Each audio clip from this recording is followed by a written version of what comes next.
Hello there, and welcome to our channel, where curiosity takes the long way home and wonder settles in softly like the quiet before a dream. Tonight, we're wandering down a path that stretches far beyond memory, past history, and maybe even past humanity itself. I want you to imagine something simple for a moment. The night sky above, cold and endless, filled with the same stars that looked down on the very first people who ever looked back. Long before clocks, before nations, before even the idea of story as we know it. There were just eyes and questions. And from those questions came something we still carry today in our temples, our songs, our whispered prayers. But what if all of it, everything we call religion, isn't something we invented? What if it's something we inherited? A message left behind, not by gods, but by the first civilization that ever walked this earth. It's a strange thought, isn't it? The idea that belief itself might be an artifact.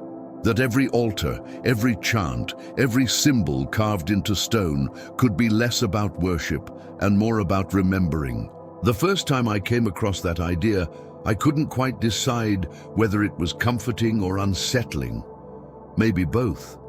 After all, it means that beneath all our differences, all our languages and faiths and rituals, there could be a single root. A single voice echoing through time, trying to remind us of something important that we no longer understand. Before we get too far into the mysteries, let's take a breath. Where are you listening from tonight? Maybe you're curled under blankets with the lights low, or lying awake with a soft glow from your phone painting the ceiling. Maybe the sound of traffic hums faintly outside your window, or maybe it's crickets and distant wind. Wherever you are, it's the perfect place to wonder about where we came from.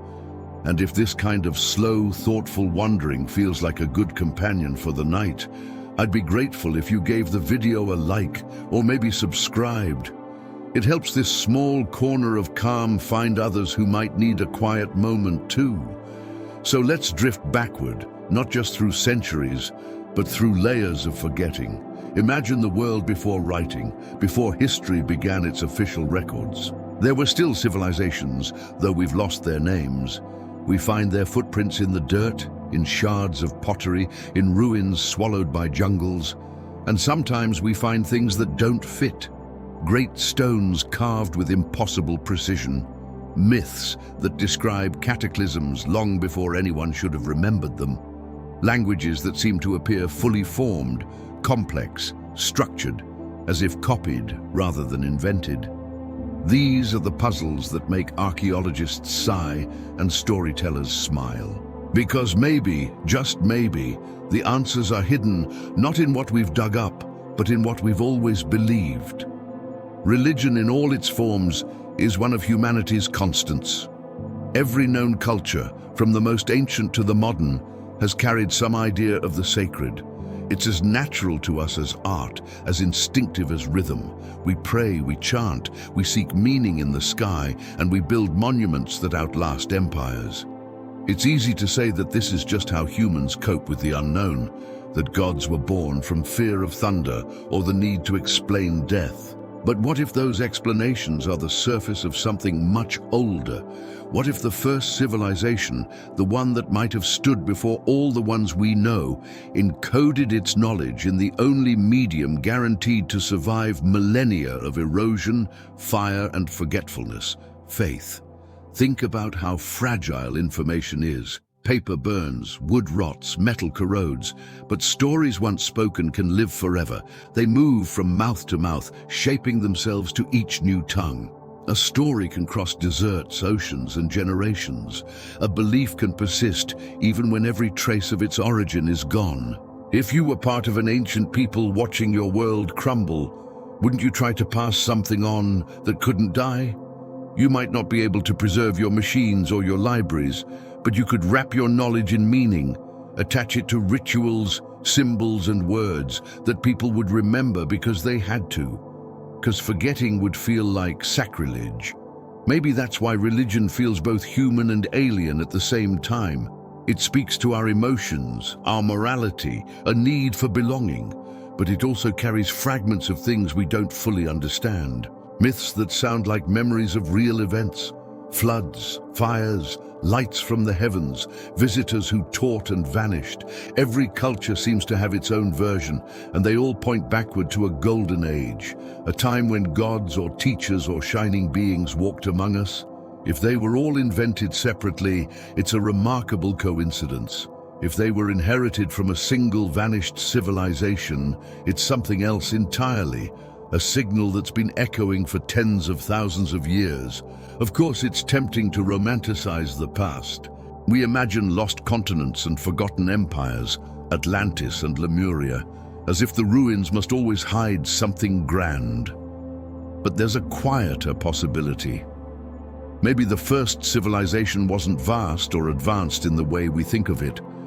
Maybe it was simply wise.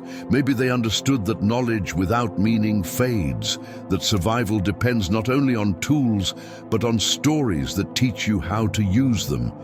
Religion, in that sense, could be a kind of code, a cultural encryption system that protects information by turning it sacred.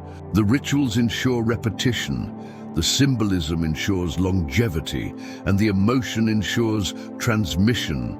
If you make someone feel awe, fear, or reverence, they'll remember, they'll tell others, and even when the logic is gone, the ritual remains. Consider the earliest monuments we know, Göbekli Tepe in modern-day Turkey. Built around 11,000 years ago, long before writing or agriculture as we define it. Stone pillars carved with animals arranged in circles, deliberately buried after centuries of use. Archaeologists call it a temple, though they're not sure to what. No homes were found nearby, no signs of everyday life, just the structures and the carvings. It suggests that the impulse to build sacred spaces came before the impulse to build cities. Religion, in other words, might have been humanity's first architecture.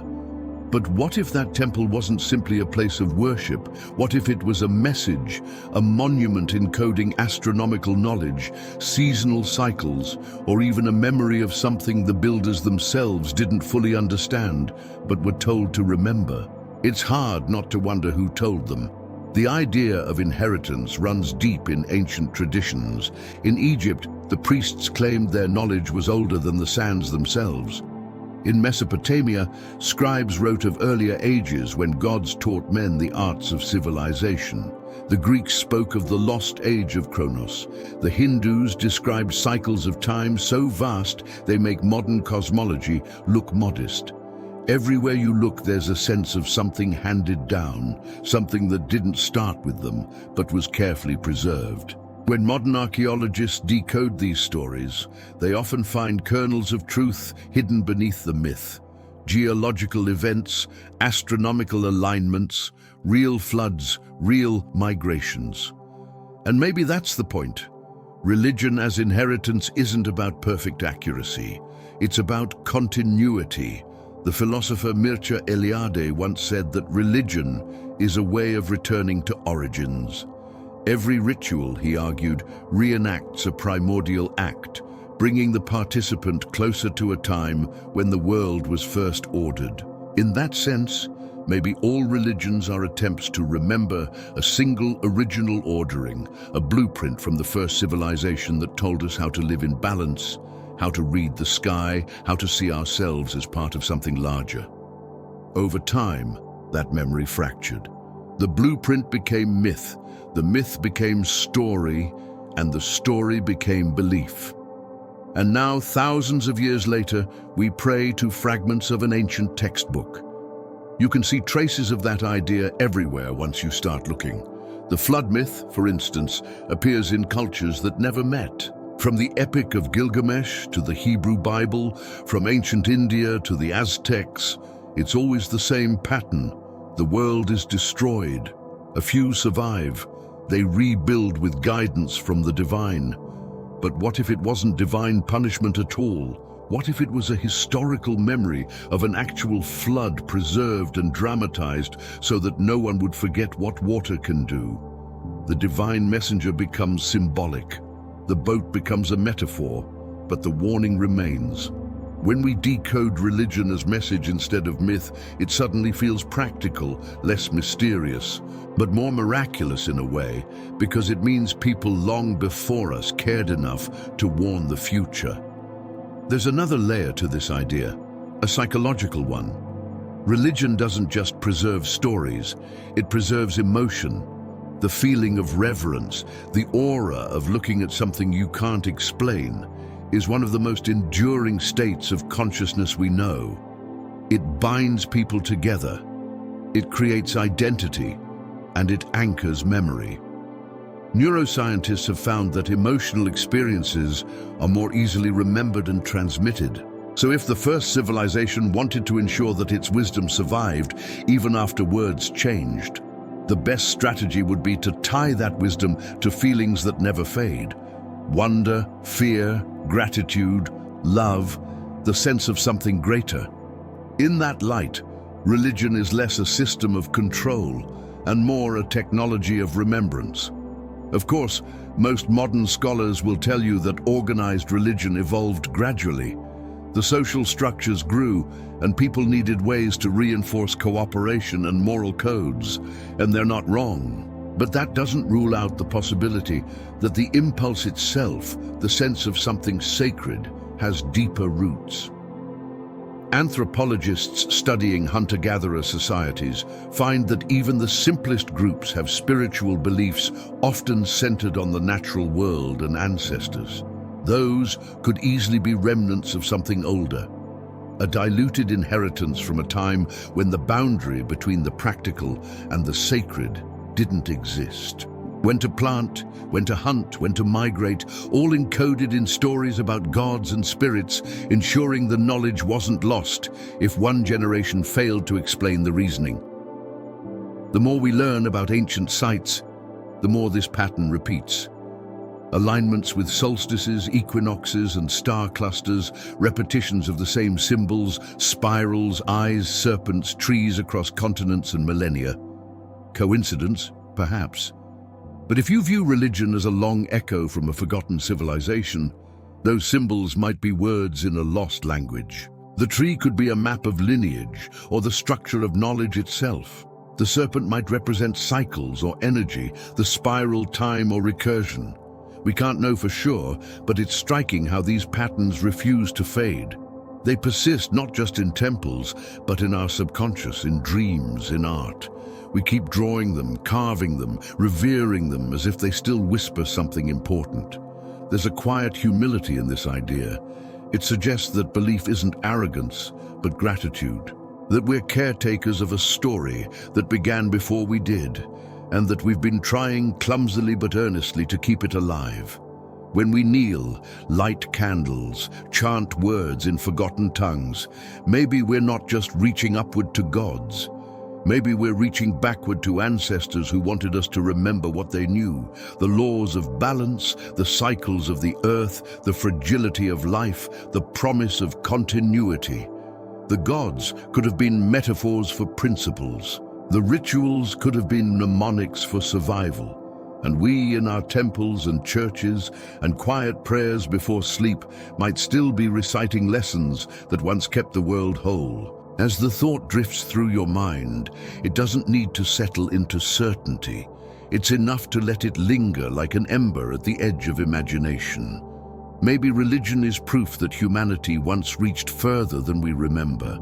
Maybe it's proof that we've always wanted to. The first civilization might have fallen, but its words could have found a way to keep breathing through story, through song, through the universal habit of looking up and feeling small but connected. And that perhaps is the oldest inheritance of all. And so as we move onward into the deeper layers of this mystery, keep that image with you. The night sky, the quiet hum of memory, and the faint echo of a voice that might have been calling to us since the dawn of thought. Before there were gods, there were questions, not the kind you ask out loud, but the kind that sit behind your eyes while you stare at lightning splitting the sky. The kind that rise in your chest when you hear thunder echo off mountains or see the shadow of an eclipse turn day into night. Before names, before prayer, before altars or idols, there was wonder, raw, unfiltered wonder, and the uneasy knowledge that something vast and powerful was moving around us, through us, and beyond our reach. Imagine being among those first minds to notice patterns. The same stars returning each season, the same sun climbing the same path, the rain coming after certain winds, the rivers swelling after certain moons. It must have felt like living inside a puzzle that was alive, one that sometimes offered food, warmth, and beauty, and other times took it all away. If you were there without maps or writing or the safety of history to explain anything, you might start to suspect that the world had moods, that it could be pleased or angered, that there was a will inside the wind. That's probably where it began, not with theology, but with empathy. The ability to imagine that the world feels something back. A flicker of consciousness looking out at the unknown and projecting itself onto it. When the rain didn't come, maybe it was because the sky was sad. When the volcano roared, maybe it was because the earth was angry. It sounds naive now, but that instinct, that leap of imagination, might be the very root of civilization. Because once you start to imagine that the world has feelings, you start to imagine that you can communicate with it. You start to invent meaning. The earliest evidence of symbolic behavior, ochre marks on cave walls, beads made from shells far from the sea, tells us that humans were thinking abstractly long before they built cities. They were assigning importance to things beyond survival. They were decorating the world. That might have been the beginning of religion, though the people making those marks wouldn't have used that word. For them, it was probably something simpler. Gratitude, maybe, or fear, or an attempt to speak to whatever kept the sun rising and the rivers flowing. In a way, that's the most human thing imaginable. When we can't understand something, we tell stories about it. When we can't control it, we try to bargain with it. Those first people standing beneath constellations that seemed to move with intention were the first to strike that ancient deal between ignorance and imagination. They didn't need gods yet. They just needed patterns that made sense. And when you stare at something long enough, your mind will find them. You can almost picture them gathering around the fire after a storm, the ground still wet, the air heavy with the smell of earth and smoke.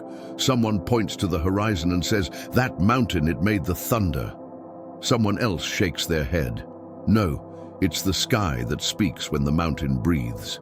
And somewhere in that conversation, somewhere between fear and laughter, between lightning and storytelling, belief is born. It's tempting to think of those moments as primitive, as if we've outgrown them, but have we? We still talk to the sky.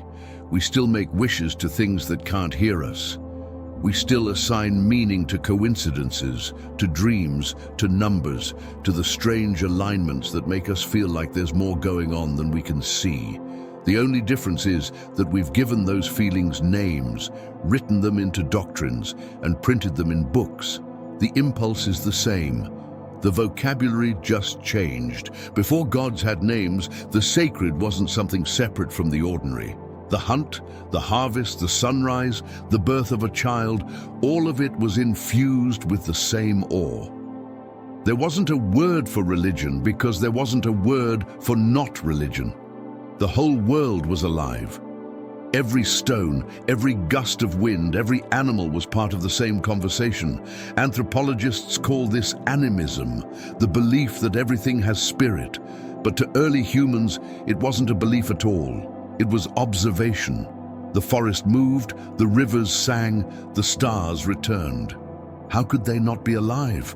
We often imagine progress as a straight line, superstition giving way to science.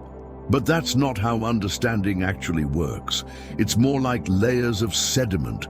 Each generation builds on what came before, not erasing it, but transforming it. The language changes, the explanations shift, but the questions stay the same. Why are we here? What happens when we die? Why does the world feel like it's listening? Those questions are as old as the first footprints left in wet clay. In some of the oldest caves in France and Indonesia, paintings stretch deep into the earth. Bison, deer, mammoths, handprints pressed in ochre. Some archaeologists think those caves were used for rituals, that the drawings were part of an early attempt to communicate with the unseen. Maybe they were, or maybe they were an attempt to remember. The wolves became a memory device, a way of holding on to what mattered most: the hunt, the herd, the turning of the seasons. Memory itself might have been sacred then, and memory, once sacred, doesn't stay small. Once you begin to treat remembering as a duty, it becomes ritual. You start to repeat gestures, songs, and symbols because they keep the past alive. Over generations, those repetitions solidify into something larger. They gain weight, and somewhere in that process, the nameless forces of nature start to acquire identities. The storm isn't just a storm anymore, it's a spirit. The river becomes a mother, the sun a father, the moon a watchful eye. The world fills with presence. And when presence feels constant enough, it becomes godlike. But if we think of this in the context of our question, that religion might be what the first civilization left behind, it takes on another meaning. What if those early spirits weren't just metaphors for natural forces? What if they were stand-ins for memories of real teachers, real ancestors, real beings whose deeds were too great to be forgotten, but too complex to be understood? Imagine a group of survivors from a fallen civilization trying to teach scattered tribes what they once knew. Farming, astronomy, geometry, medicine. To the tribes, these strangers would have seemed like gods, beings of impossible knowledge. Over time, their lessons would turn into myths, their tools into relics, their language into prayers. You can see hints of that pattern all over the world. The Sumerians spoke of the Anunnaki, beings who came from the heavens and taught human civilization. The Egyptians had Thoth, the god of writing and wisdom, said to have given language and measurement to humankind. The Maya had Kukulkan, the feathered serpent who brought law and learning. The Greeks had Prometheus, stealing fire, technology from the gods. The stories repeat across continents and centuries, always with the same arc: knowledge descending, chaos tamed, a spark passed down. It could be coincidence, or it could be that all these myths are distorted memories of the same event. If that's true, then before gods had names, they might have had faces, not divine, but human, or at least something close. The first civilization, whoever they were, may have realized that the only way to preserve themselves was through transformation. They couldn't survive as rulers or conquerors, but they could survive as stories. They could encode their understanding of the world in narratives that would outlast their cities. It's a strange form of immortality to become myth, but it works. Thousands of years later, we're still talking about them. Even now, archaeology keeps finding traces that make the timeline blur. Tools older than expected, structures built with impossible precision, civilizations that appear suddenly fully formed, as if remembering rather than inventing. The Indus Valley, Sumer, Egypt, all emerging around the same window in history, each with writing, architecture, and mathematics already advanced. How does that happen without a common ancestor? Maybe they all inherited fragments of the same forgotten source, pieced together from memory and ritual. The first civilization doesn't need to have ruled the world to have influenced it. It just needed to leave seeds. And what's the one thing guaranteed to make people guard something across generations? Meaning, attach sacredness to it, and it becomes indestructible. You can lose wars, languages, empires, but not belief. Belief travels light.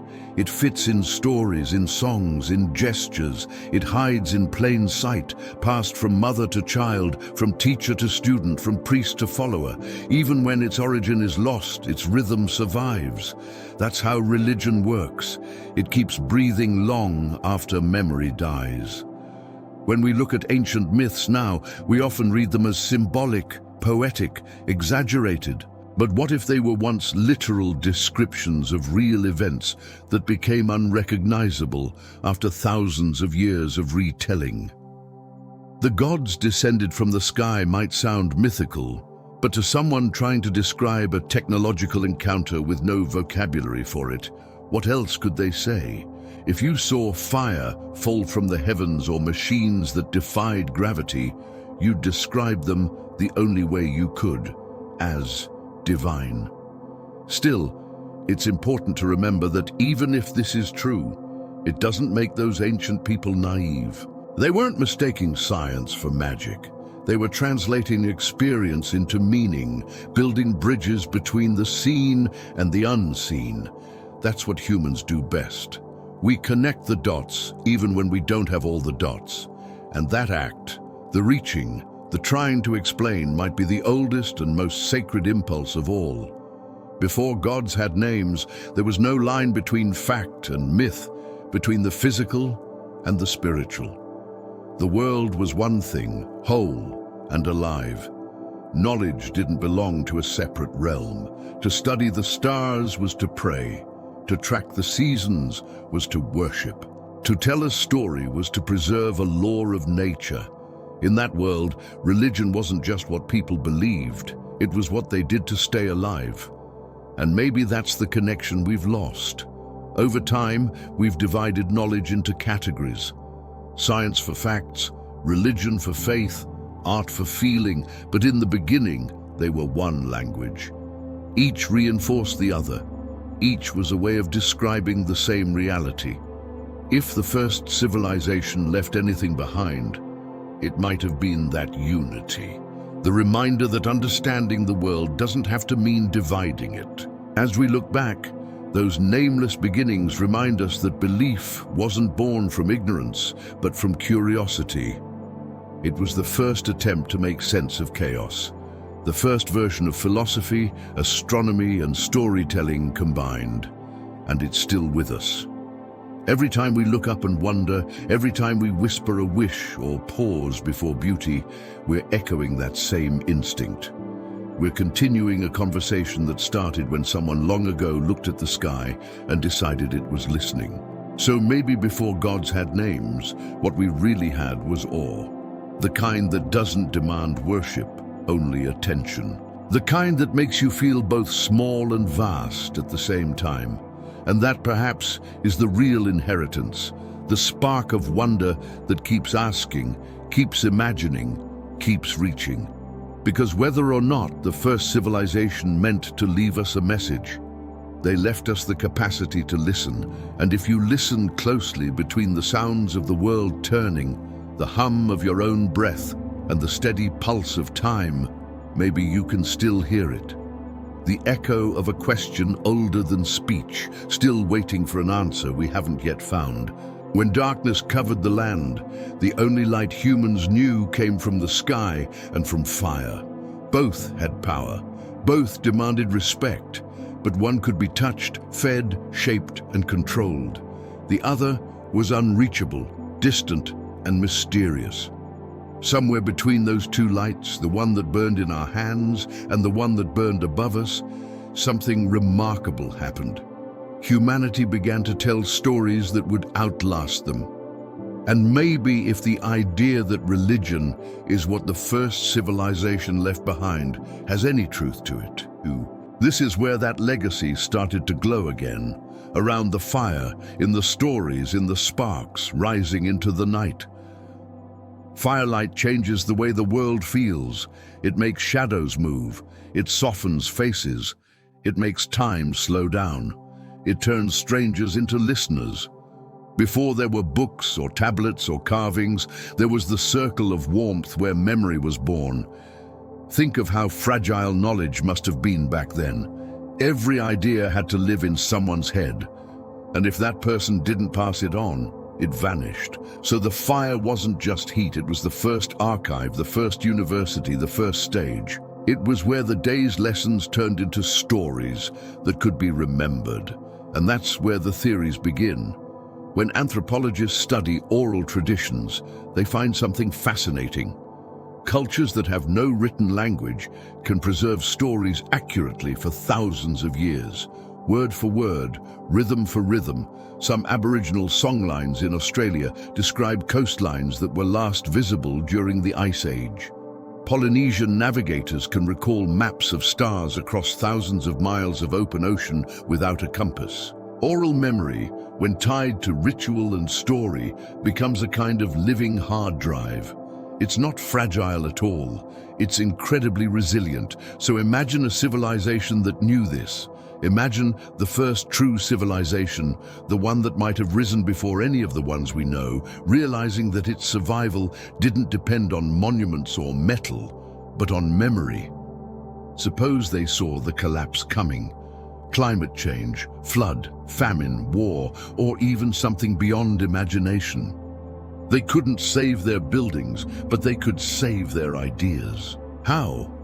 By turning them into stories so powerful that no one could forget them. Stories attached to rituals, rituals wrapped in belief, belief anchored by emotion. In short, they built their legacy out of faith. That's the core of the firelight theory. That religion wasn't born from ignorance or fear, but from preservation. It wasn't a misunderstanding of the world, but a survival mechanism for knowledge. Every myth, every chant, every parable could have been a code designed to make people remember. And if you wanted to ensure that people remembered, you wouldn't make it dry or technical. You'd make it meaningful. You'd make it sacred. Think about how stories work even now. Facts fade, but feelings endure. If someone tells you that the sun rises because the earth rotates, you might nod and forget. But if they tell you the sun is a guardian who dies each night and is reborn in fire each morning, you'll remember. You'll see the pattern. You'll feel it. And that feeling will pass to others. It might lose its literal truth, but it keeps its rhythm. That's how the memory survives. The first civilization, if it existed, might have mastered that art. The art of encoding truth in emotion. When the fire crackled and the night was full of quiet listening, the storyteller would begin not to entertain, but to remind.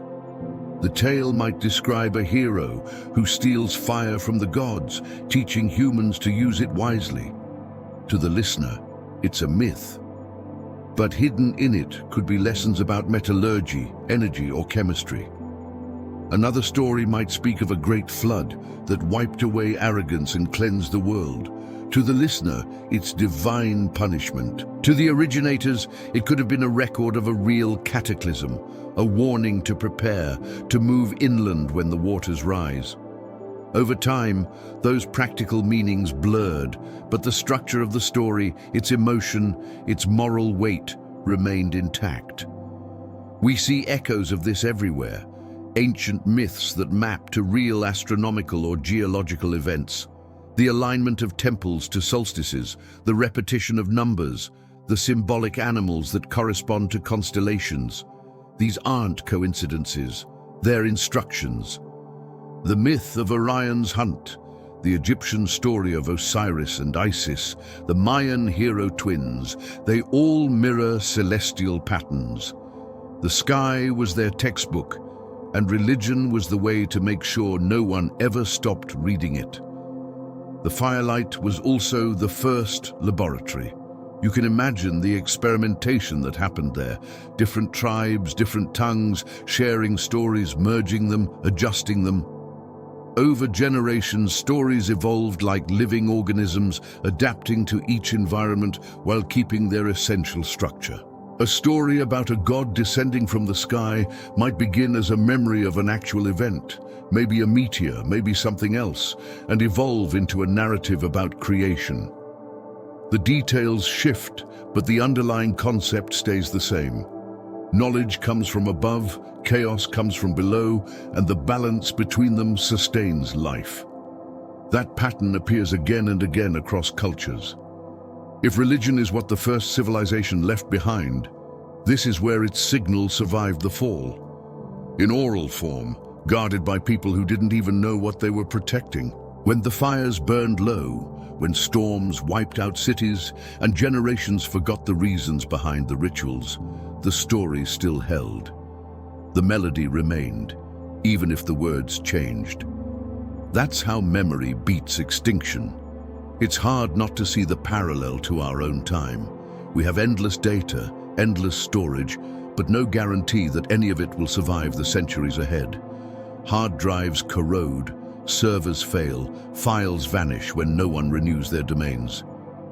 We assume permanence, but we're as fragile as those first storytellers. If we forget to make meaning part of our message, if the power goes out forever, what will remain? Not databases, not websites, but stories. Someone somewhere sitting by a fire will tell their child about the world that was, and that story will become the seed of the next beginning. The first civilization may have known that all along. They might have seen the cycle play out before, the rise, the fall, the silence, and realized that the only real immortality is repetition. The only way to make something eternal is to make it matter emotionally. So they turn their science into ceremony, they turn their history into myth, they turn their memory into religion. When anthropologists look at the oldest surviving rituals, dances that imitate animals, chants that mimic the wind, ceremonies tied to planting or hunting, they often see superstition. But you can just as easily see data encoded in rhythm: when to plant, when to migrate, when to fish, when to prepare for storms, all hidden in songs and stories.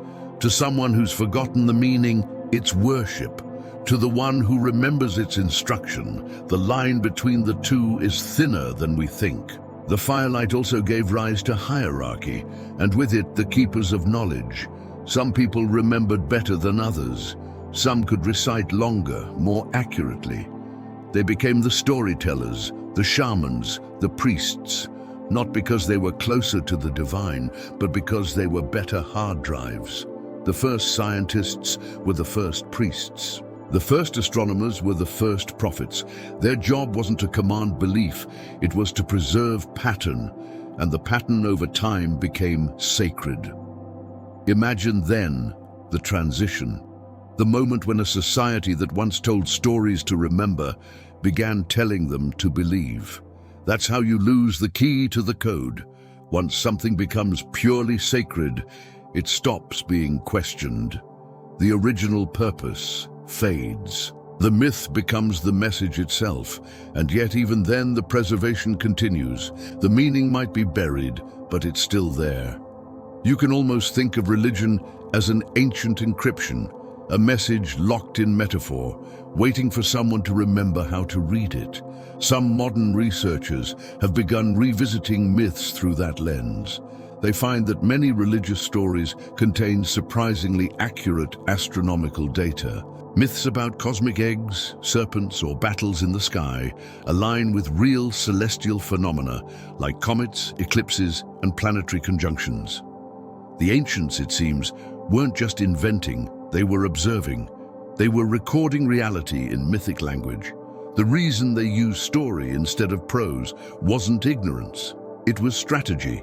Stories survive, data doesn't. The firelight theories also touch on the evolution of consciousness itself. Around the fire, humans learn not just to tell stories, but to imagine perspective, to see through someone else's eyes, to feel empathy. That's what storytelling is, after all, a shared simulation. And when you share a simulation long enough, it becomes a collective memory. In that sense, the first civilization might not have left behind machines or monuments, but a mental technology, a way of using story to link minds across generations. Religion might be the most successful example of that ever created. It also explains why religious imagery often feels so familiar even across different cultures. Fire, water, sky, birth, death, light, darkness. These are universal experiences, but they're also the core components of the older stories. They're the building blocks of memory. If you wanted your message to survive every translation and migration, you'd tie it to those. They don't change, they're constants. And so, when we find them repeated across time and geography, maybe we're not seeing coincidence. Maybe we're seeing the fingerprints of a deliberate design. There's something humbling about that. The idea that what we call faith could be a memory system designed by ancestors who understood that words fade, but rituals endure. They might not have known what would come after them, but they knew that as long as someone was still telling stories by firelight, they wouldn't be entirely gone. Their civilization would live on, not in stone or metal, but in human hearts and voices.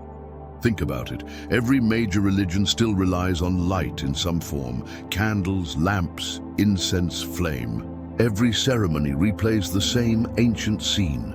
People gather, faces lit by flickering fire, and listen to words meant to bridge the gap between now and forever. The technology has changed, but the instinct hasn't. We're still sitting around the fire. The stories are still working, and maybe that's why, despite everything we've learned, we still crave meaning.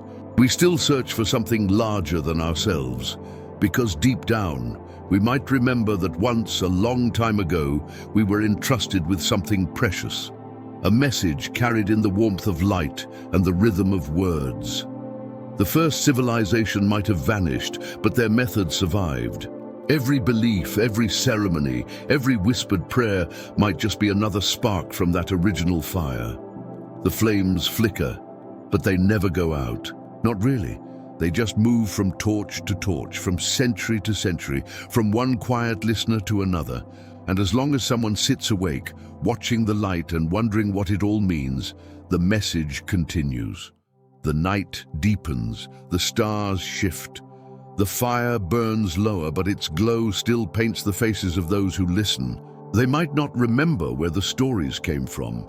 They might not even believe them in the same way anymore, but they feel something. The quiet certainty that they're part of a chain that stretches back to the beginning. And that feeling, more than any word or relic, is the real inheritance, because the fire was never just for warmth or light. It was for connection. It was the first signal sent across time. And maybe in some quiet way, we're still receiving it. When the fires died down, people began to look upward. The night sky wasn't just decoration. It was an endless pattern that demanded attention. Every movement of a star, every shifting light seemed deliberate. And the more people watched, the more they noticed that the heavens followed rules. Seasons changed with precision. Certain stars vanished and returned. The moon grew and faded. The sun moved along invisible paths. And everything, no matter how vast, seemed to repeat itself in rhythm. For early minds, trained to survive by recognizing patterns, this was irresistible. The sky was speaking, and they wanted to learn the language. At first, it might have started as simple observation, hunters noticing that certain constellations appeared before herds migrated. Farmers realizing that the rising of a specific star meant floods were near. Over time, these correlations became reliable. The sky wasn't random, it was a map of time itself. But maps require interpretation, and interpretation requires memory. You can't build a calendar out of coincidence. You need systems, symbols, and structure. That's when the watching turned into studying. And studying became worship, because to watch something so perfect for so long without understanding it completely naturally inspires reverence. Some of the oldest monuments on Earth still hold that reverence in stone. At Nabta Playa in southern Egypt, circles of rock mark the solstices built thousands of years before the pyramids. In England, Stonehenge aligns with the rising and setting sun at midsummer and midwinter. Across the ocean in Central America, temples of the Maya and Aztec civilizations line up precisely with the same celestial events. The scale is staggering, but the pattern is clear. Humanity's first temples weren't built for crowds. They were built for the sky. It's as if the first civilization left a message across continents, a silent agreement that the heavens were the only constant. The earth changes. Rivers shift, forests burn, empires fall, but the stars remain. If you wanted to send knowledge forward in time, far beyond the reach of paper or language, you would carve it into alignment with the cosmos itself. That's geometry at its most eternal. Stone holds shape, and the sky provides the reference point. The result is a message that can last millennia. You don't even need to read it in words. You just need to stand in the right place at the right time and let the light fall where it was meant to. When archaeologists measure those alignments today, they often wonder how people thousands of years ago could have achieved such accuracy without modern instruments. But maybe they didn't need instruments. Maybe they inherited the skill. If religion really was what the first civilization left behind, then those alignments weren't experiments. They were replications, echoes of a system already perfected once before. The builders might not have understood why the alignment mattered, only that it did. The ritual outlived the reason. The geometry outlasted the teacher. In that sense, every ancient temple is both a prayer and a memory. Each stone a syllable in a language that was never spoken but always understood. You can walk among those stones today and still feel it, that strange mixture of awe and logic, the sense that beauty and precision are the same thing. The architects of old didn't separate science from spirit. They measured holiness with the same care they measured shadow and light.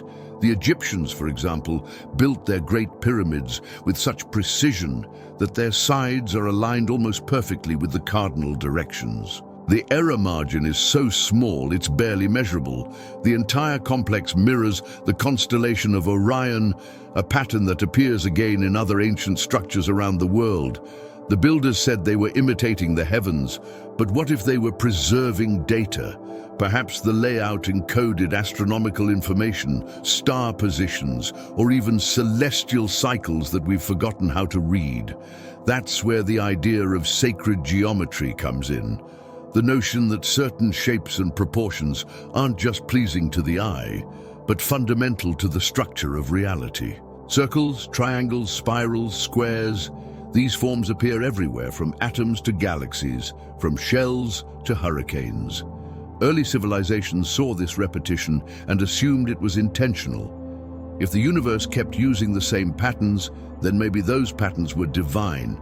And if you wanted to be in harmony with the cosmos, you'd build according to those same laws. So temples became mirrors of the universe. The floor plan of a ziggurat or a cathedral wasn't just practical, it was symbolic. Each measurement corresponded to something in the sky or something in the body. The microcosm reflected the macrocosm. To the people who designed them, geometry wasn't just mathematics, it was theology. Angles were prayers, ratios were hymns. They weren't building to please gods, they were building to remember them, or perhaps to remember what the gods represented. Modern eyes often see geometry as cold, abstract, detached from feeling, but in ancient times, geometry was an act of devotion. Drawing a perfect circle by hand was like invoking creation itself. The Greek philosopher Plato called geometry the language of the gods. And even though he lived thousands of years after those early builders, the sentiment was the same. There's something transcendent about a pattern that repeats across scales, something that feels both inevitable and mysterious. It's easy to see why people began to think of it as sacred. If we follow this thread backward beyond Egypt, beyond Mesopotamia, back to the ruins we can barely name, a picture begins to form. Civilization after civilization, all aligning their structures to the same stars, using the same angles, revering the same proportions, the golden ratio, pi, the square root of 2. These constants appear in temples and monuments long before anyone we know of could have calculated them formally. How did they know? Were they rediscovering universal truths on their own? Or were they remembering something that had already been known and lost? Some researchers argue that these proportions emerge naturally from observation. You don't need advanced math to see beauty and symmetry. Others think it's evidence of a deeper inheritance, knowledge passed down through myths, rituals and building traditions, originating from an earlier forgotten source. If religion was that inheritance, then sacred geometry was its script. Each shape carried meaning, and each meaning pointed back to an understanding of the world that was once common knowledge. Even the layout of ancient cities reflects this pattern. The Indus Valley, for instance, had gridded streets, standardized measurements, and carefully planned drainage systems thousands of years before comparable systems appeared elsewhere. The same sense of order and symmetry showed up in early Mesoamerican and Chinese cities. This wasn't random organization, it was philosophy turned physical. The belief that living in harmony with cosmic order would bring balance to human life. The city itself became a model of the universe, every street and wall an echo of the heavens. What's remarkable is that even when civilizations had no contact, their sacred geometry overlapped. Circles for unity, triangles for creation, spirals for life, squares for stability. You find them in Celtic carvings, Egyptian hieroglyphs, Mayan glyphs, Indian mandalas, Chinese diagrams. These weren't shared through trade routes. They emerged independently, or if the theory holds, were inherited from the same distant teachers. The shapes were universal, not because they were simple, but because they were fundamental. The first grammar of meaning. The deeper you look, the more it seems that geometry wasn't just aesthetic, but mnemonic. The repetition of shape and proportion made knowledge easier to remember and transmit. It's easier to recall a pattern than a list of numbers. If you can embed cosmic truths into architectural design, you don't need to write them down. The temple itself becomes the textbook. Every visitor, every ritual, every shadow cast by the sun at a precise angle is a lesson. Imagine standing in one of those ancient spaces at dawn. The first light spills through a narrow opening, travels across the floor and touches a specific mark on the wall. In that moment, the structure teaches. It tells you the day, the season, the orientation of the earth in space. It's a clock, a calendar, a story, and a sermon all at once. The worshipper might not know the mechanics, but the effect is the same. They feel connected to something vast and orderly, and through that feeling, the memory persists. That's the genius of sacred geometry. It operates on both levels. It communicates information to those who can decode it, and awe to those who can't. You don't need to understand trigonometry to feel that a temple is perfect. The harmony speaks for itself. And that harmony might be exactly what the first civilization wanted to preserve. Not just data, but the emotional recognition that the universe is structured and intelligible. Even the myths reflect this. In nearly every creation story, the universe begins with chaos that becomes order. Darkness divides into light. The void takes shape. The gods or forces draw boundaries, measure distances, assign roles. Creation itself is geometry, the act of dividing and organizing. When early priests or builders recreated that process in stone, they weren't just copying divine work. They were participating in it. Building became a sacred act because it mirrored the act of creation. Over time, that connection between the heavens and human structures deepened. Astrology developed from the same observations that guided architecture. Temples became observatories, priests became astronomers. And though modern science eventually separated itself from religion, its origins are still written in the stars those priests studied. To measure is to revere, even if the reverence is now called curiosity. The more we uncover, the clearer it becomes that these alignments and proportions weren't coincidences. They were deliberate. They were communication. The first civilization, if it truly existed, might have known that the only language capable of transcending time was mathematics. Not the kind written in symbols, but the kind expressed in ratios and forms. The square and the circle, the triangle and the spiral, those are ideas that never age. They don't depend on translation. Anyone, anywhere, in any era can rediscover them. And when they do, they reconnect with the same knowledge. That might explain why so many ancient religions describe the gods as architects or builders. In Egypt, the god Thoth was the divine craftsman who spoke the world into structure. In Greece, the universe was said to be ordered by a cosmic geometer. In Hinduism, the god Vishvakarman shaped the world with measure and form. The metaphor is consistent. Creation as construction, divinity as design. It's not about power, it's about precision. The divine doesn't rule, it arranges. And maybe that's what the first civilization wanted us to remember.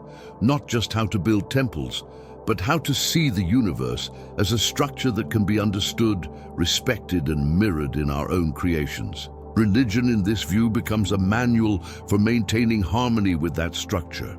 The rituals aren't arbitrary, they're calibrations. The prayers aren't demands, they're alignments. The geometry isn't decoration, it's instruction. Even today, remnants of that system persist. Cathedrals still echo with the same proportions. Mosques and mandalas still unfold with symmetry that guides the eye and calms the mind.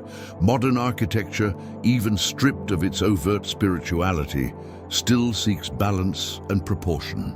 We still respond to geometry on an instinctive level, as if some part of us remembers what it means. When you think about it, the entire human project, from science to art to philosophy, is an extension of that same impulse. We keep trying to map the invisible, to find order in chaos, to align ourselves with something larger. Whether we call it physics, faith, or beauty, it's the same movement of thought. Reaching back to that first moment, someone traced a line in the dust and realized it meant something. The sky is still there. The stars still move with the same grace. The temples still stand silent and patient, waiting for us to look up and remember. Maybe we're not as far from that first civilization as we think. Maybe we're still following their instructions, even if we've forgotten who wrote them. And if we ever find out who they were, we might realize that we've been speaking their language all along, not in words, but in lines, angles, and the quiet awe of seeing the heavens reflected in stone. The night remains vast, the sky keeps its rhythm, and below it we still build, measure, and dream, guided by shapes we didn't invent, but somehow always knew. The stones remember. Even when the people are gone, even when the words are lost, the stones still face the right direction. They still mark the same sunrise. They still hold their silence at the same hour of the solstice. They don't need to understand what they were built for. They just endure. But humans are different. We don't endure, we remember, or at least we try to, and the effort to remember is what shaped everything that followed. If the first civilization left something behind, it wasn't just monuments or myths. It was a way of carrying memory through symbols, through stories, through objects that outlived their makers. You can almost see how it started.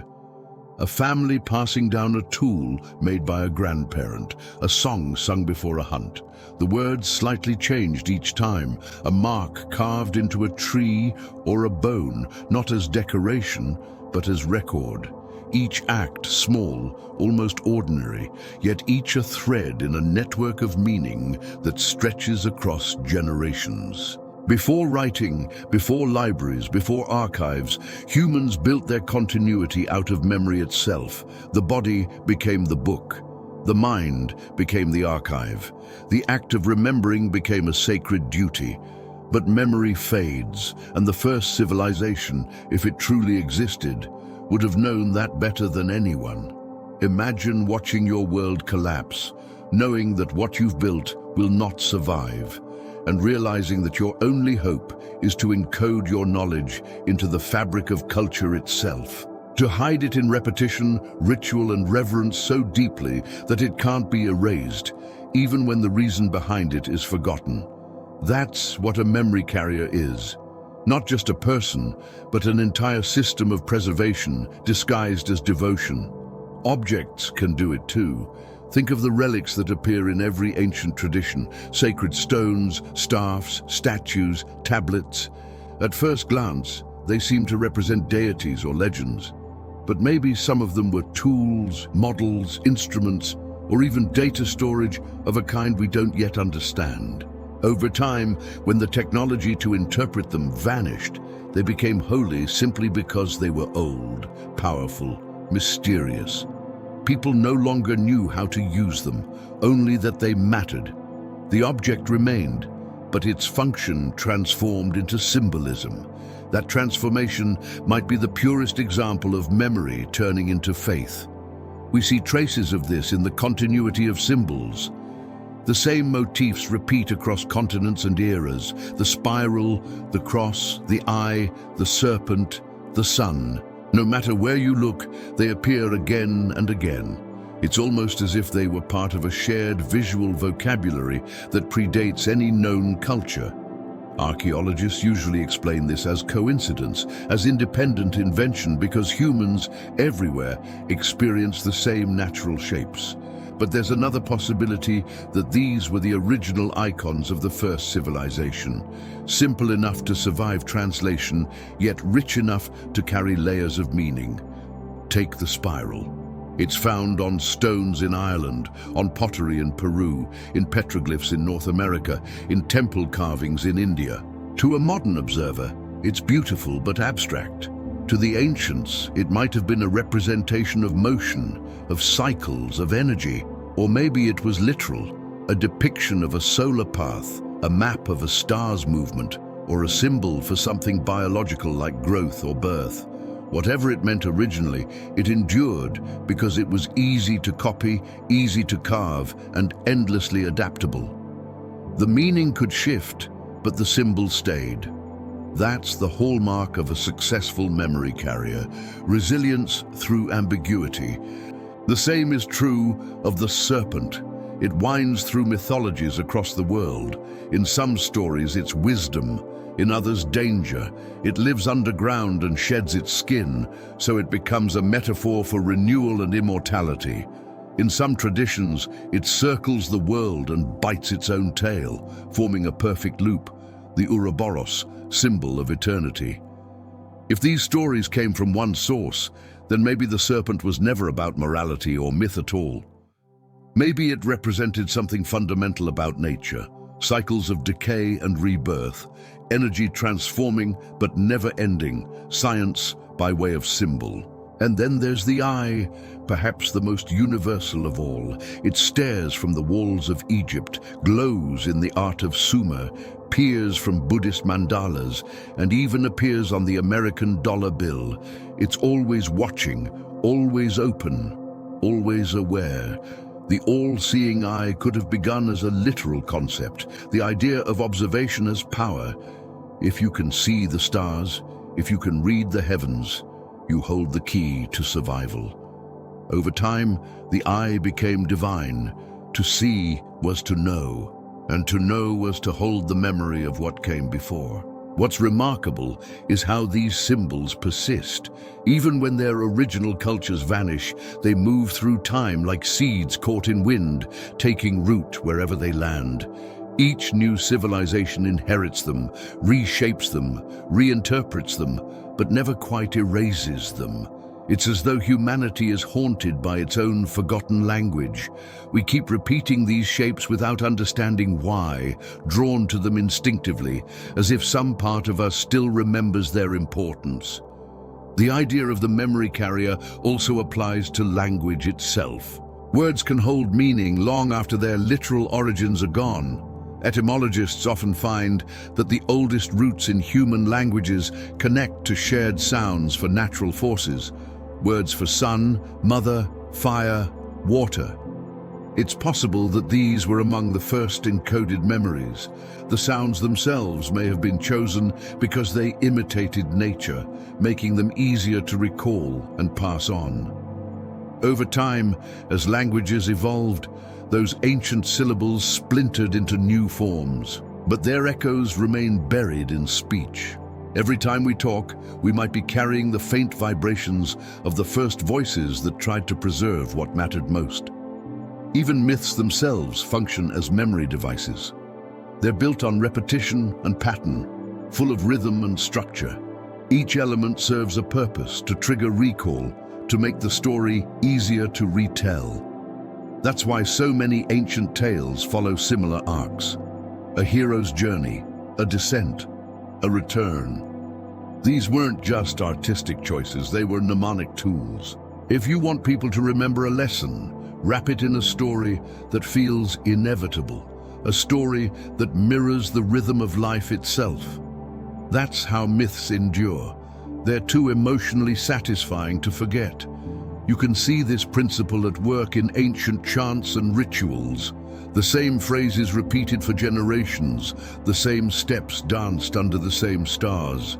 To an outsider, it might look like superstition, but repetition is memory's strongest anchor. The body remembers what the mind forgets. The first civilization, if it understood that, might have embedded its wisdom in gestures, sounds, and sequences that required no explanation. The ritual itself was the archive. By performing it, you preserved it. Even if the language was lost, the movement carried the meaning forward. And when societies grew more complex, the role of memory carriers evolved. They became priests, scribes, shamans, bards, scholars, people whose lives were devoted to keeping the past alive. Some memorized thousands of lines of verse, others guarded sacred relics or temples.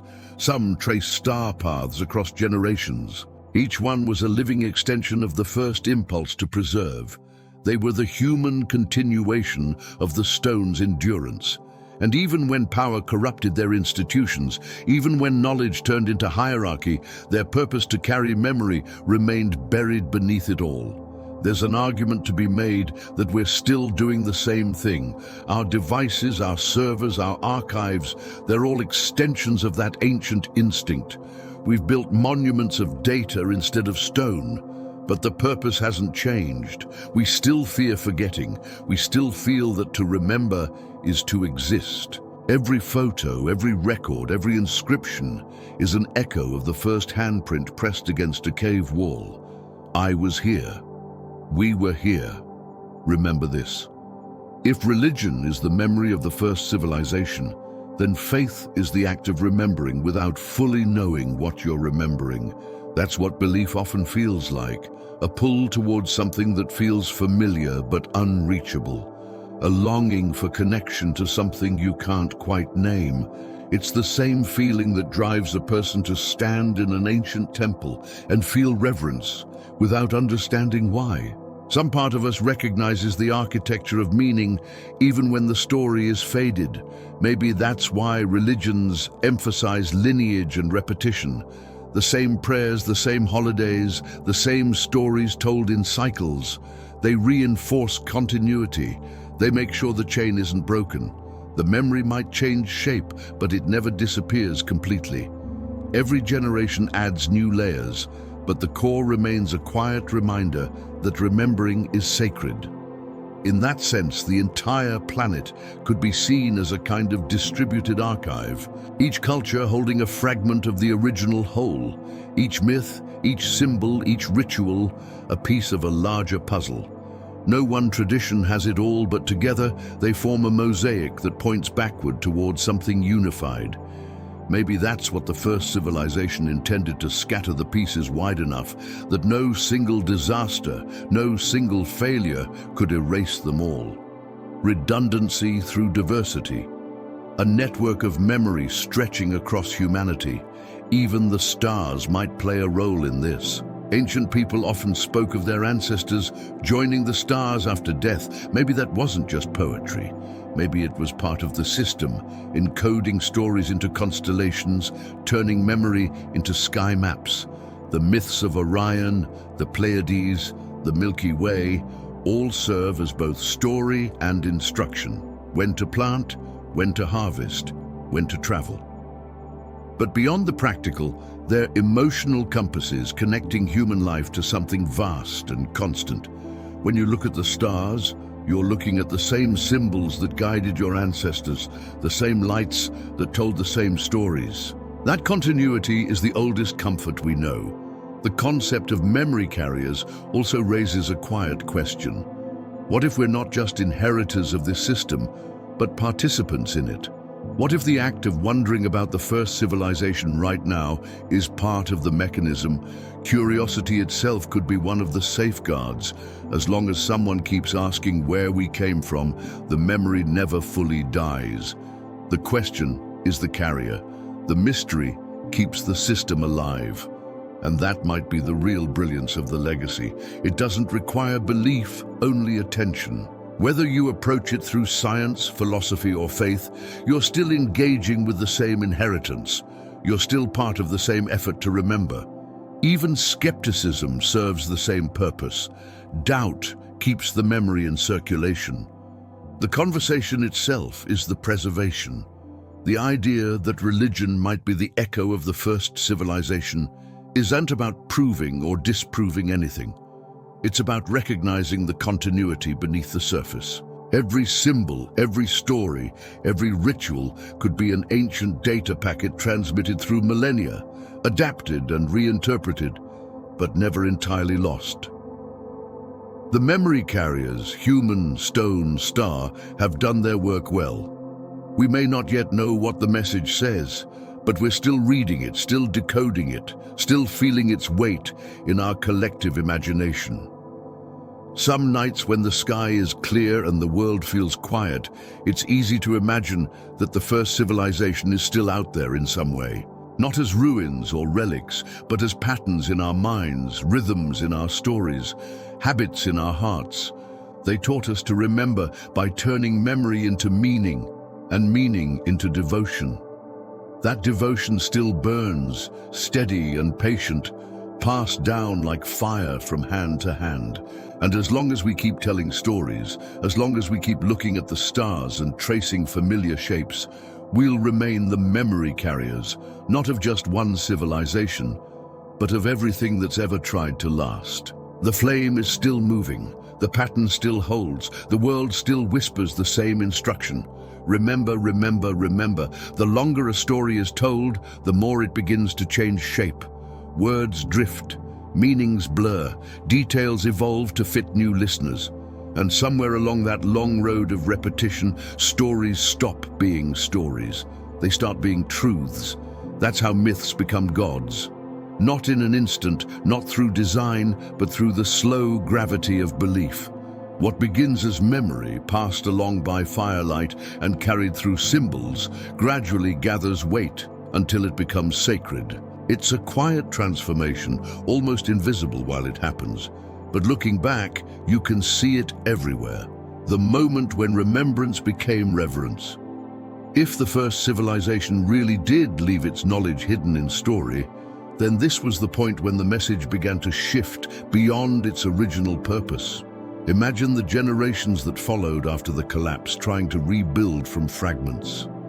They inherited songs about the sky, tales of powerful teachers, rituals tied to the movements of stars. At first, these were simply lessons, guides for survival. But time is a patient sculptor.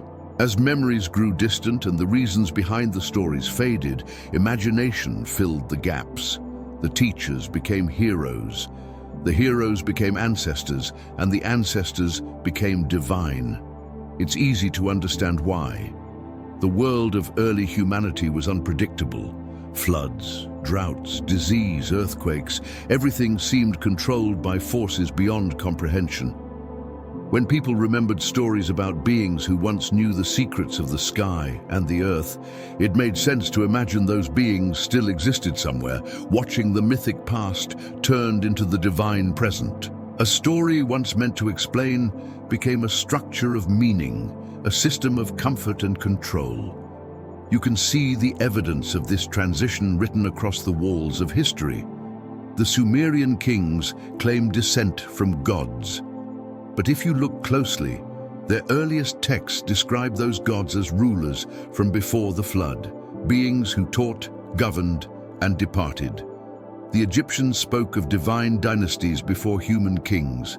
But the earliest depictions of those gods look more like people than abstractions. They wore crowns, held tools, built things. Later, they became eternal, immortal, unreachable. What was once memory turned into mythology, and mythology hardened into theology.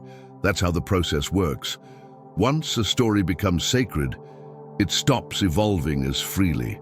It's frozen in form, protected by reverence. Questioning it becomes dangerous. The knowledge inside it becomes locked away, safe from distortion, but also safe from understanding. What began as a message for everyone becomes the possession of the few. Priests, scribes, prophets, all taking on the role of guardians, ensuring the story's purity, while often losing sight of its purpose. But even within that transformation, the traces of the original pattern remain. Every religion, no matter how dogmatic, still carries echoes of the world that came before it. Agricultural cycles hidden in holy days, celestial events disguised as miracles, astronomical alignments built into temples and texts. The gods may have replaced the myths, but the structure of meaning stayed the same. Beneath the prayers and scriptures, the logic of the universe still hums quietly, waiting for someone to notice. The transition from myth to God also reflects something deeply human. The need to personify. Abstract concepts don't inspire devotion. You can't pray to gravity or revere the number pi, but you can imagine a being who embodies balance, order, or creation.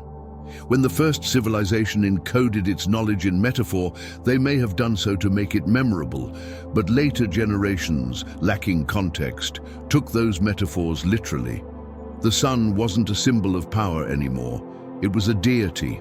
The stars weren't coordinates. They were eyes. The thunder wasn't a reminder of natural force. It was the voice of an angry god. This shift probably wasn't deception or error. It was emotional evolution. People needed connection, and connection requires familiarity.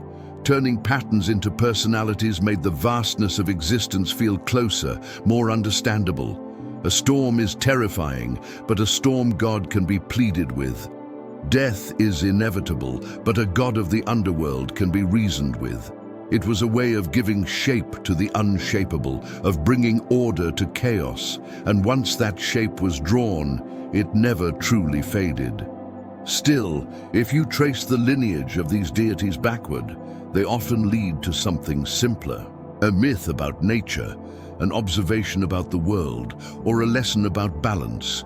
The Greek god Poseidon, ruler of the sea, may have begun as a mythic personification of the ocean's unpredictable power, but also as a reminder of its cycles, its relationship to earthquakes and tides. The Egyptian sun god Ra was once the symbol of rebirth and the movement of the heavens, an embodiment of astronomical precision. The stories grew more elaborate, but at their heart, they remained maps of the same patterns the first civilization studied. Every myth that became a god carries this dual nature, a literal story layered over an older truth. The Hindu pantheon, for instance, encodes astronomical and metaphysical concepts through personified forces. The Norse cosmology with its world tree and cyclical destruction mirrors natural rhythms of creation and decay. The Mesoamerican gods of maize, rain, and sky preserve the science of agriculture and climate in divine form. To the believers, they are beings. To the anthropologist, they are metaphors. To the first civilization, they might have been instructions. There's also a social reason myths became gods. As communities grew, they needed cohesion, a shared framework that could unite strangers. Stories alone weren't enough for that. They had to become laws, ceremonies, institutions. Religion served that purpose perfectly. It organized belief, created hierarchy, and gave rulers authority by tying them to the divine. What had once been open-ended memory now became structure. The fluid became solid. The myth became system. And yet, even in this shift toward power and hierarchy, the emotional core of religion stayed the same. Awe, Whether directed at the storm or the statue, the feeling is identical. That sensation of standing before something larger than yourself, something ancient and meaningful, is the thread connecting every era. Maybe that's why myths could become gods in the first place, because awe itself is a kind of memory. When people felt it, they were unconsciously recalling the same feeling their ancestors had felt while looking at the stars or lighting the first fires. The context changed, but the emotion endured. It's easy now to think of gods as inventions, but maybe that word isn't right. Invention implies fabrication. What if gods are better understood as evolutions? The mature form of ideas that once served a different purpose. Just as language evolves from sound to speech to writing, belief evolves from observation to story to divinity. The gods, in that sense, are the final stage of mythic memory, the form that ensures survival across generations. No one forgets a god. When you examine how deities are described in the earliest records, another pattern emerges. Many of them were associated with knowledge, not just power or creation, but teaching. Thoth in Egypt, Hermes in Greece, Enki in Sumer, Quetzalcoatl in Mesoamerica, each one a messenger, a bringer of wisdom, a bridge between heaven and earth. They didn't just command, they instructed. If those figures trace back to the first civilization, they may represent the memory of real individuals or groups who once played that role. Teachers whose influence became immortalized through transformation. Over time, their lessons turned into laws, their methods into magic, their guidance into gospel. It's a strange kind of immortality to live forever as symbol. The original message is absorbed by the myth like ink, spreading through water until it's inseparable from the form it took. That's what religion does so well. It preserves meaning by merging it with identity. You don't just remember an idea, you live it. You reenact it. You build your world around it. That's why the transition from myth to God wasn't a loss, but a preservation strategy. Even when the literal truth was forgotten, the essence survived through devotion. You can see this continuity even in the language of prayer. People still speak to their gods the way ancient people might have spoken to the forces of nature, asking for rain, for light, for safety, for renewal. The phrasing changes, the imagery evolves, but the relationship remains the same. It's an echo of that first conversation between humanity and the world. A conversation that began not with belief, but with wonder. And there's a certain irony in that. The very myths that became gods, the stories that hardened into faith, may have been designed to keep us questioning, not to end the questions. If the first civilization hid knowledge inside story, they may have expected each generation to decode it anew. But once those stories became sacred, decoding them turned into heresy. The preservation mechanism became self-sealing. The memory protected itself so well that it locked itself away. That might be why rediscovering the meaning behind ancient myths feels both enlightening and unsettling. It's as if we're prying open something that was meant to remain mysterious, yet doing so reconnects us to the original intent. To remember, to understand, to see the pattern again. Maybe that's the balance the first civilization tried to maintain. Keep the knowledge safe, but keep it alive. Religion achieved the first part beautifully, but the second part has always been fragile. Even now, modern science echoes the same structure. We no longer worship the sun, but we still marvel at its precision. We don't build temples to the stars, but we send machines to measure their light. We may not call the forces of nature gods anymore, but we still treat them with the same mix of reverence and curiosity. In a way, we've come full circle. The myths became gods. The gods became forgotten, and now their lessons return as equations. Different language, same awe.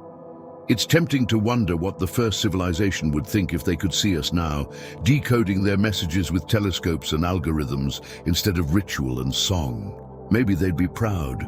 Maybe they'd recognize that the stories worked, that the knowledge survived even after belief changed its form. Or maybe they'd smile at the irony, that we're rediscovering their truths and calling it science, while still lighting candles, still whispering prayers, still gathering in circles under the same stars. Because that's what hasn't changed. The ritual continues. The need to connect, to belong, to feel part of something larger is as strong as ever. Myths became gods because we needed them to. They gave structure to that need, turned the infinite into something we could hold in our minds. And in doing so, they carried the torch of memory a little further down the line. Maybe that's the real miracle. Not that myths became gods, but that they kept us human in the process. They reminded us generation after generation that meaning is worth preserving, that wonder deserves a language, and that even when we forget the story's origin, we still feel its warmth. The gods may change their names, their faces, their temples, but they all carry the same silent message from that first civilization. Do not forget, and we haven't. Not really. The myths still speak, the gods still linger, the stories still burn quietly in the collective mind of humanity. Each belief system, each tradition, each sacred song is another variation of the same ancient memory, translated through culture and time. And maybe that's exactly what was intended. The myths became gods so the memory could survive. The gods became stories again so we could rediscover them, and the cycle continues as it always has. Memory turning into meaning, meaning turning into faith, faith turning back into curiosity. The line from the first firelight to now is unbroken. We are still remembering even when we call it something else. The stars keep their places, the temples keep their silence, the stories keep breathing through us, and as we move forward, still asking, still wondering, the gods remain what they have always been, reflections of what we once knew and reminders of what we have yet to remember. Somewhere along the long stretch of time between those ancient fires and the first written words, something happened. The chain that carried memory from one age to the next began to thin. The symbols were still there, the stories still told, the rituals still performed, but the meanings behind them started to fade. It didn't happen all at once. Forgetting never does. It moves slowly, gently, almost kindly, as if it's protecting us from the weight of too much memory. But over centuries, the quiet erosion added up. What had once been knowledge turned into mystery. What had once been understanding became belief, and what had once been shared across the world turned into fragments scattered across continents, waiting to be rediscovered. That long drift into amnesia, that slow, soft unraveling, was the great forgetting. If the first civilization truly left religion as its legacy, then the great forgetting was the moment when that legacy slipped beyond reach.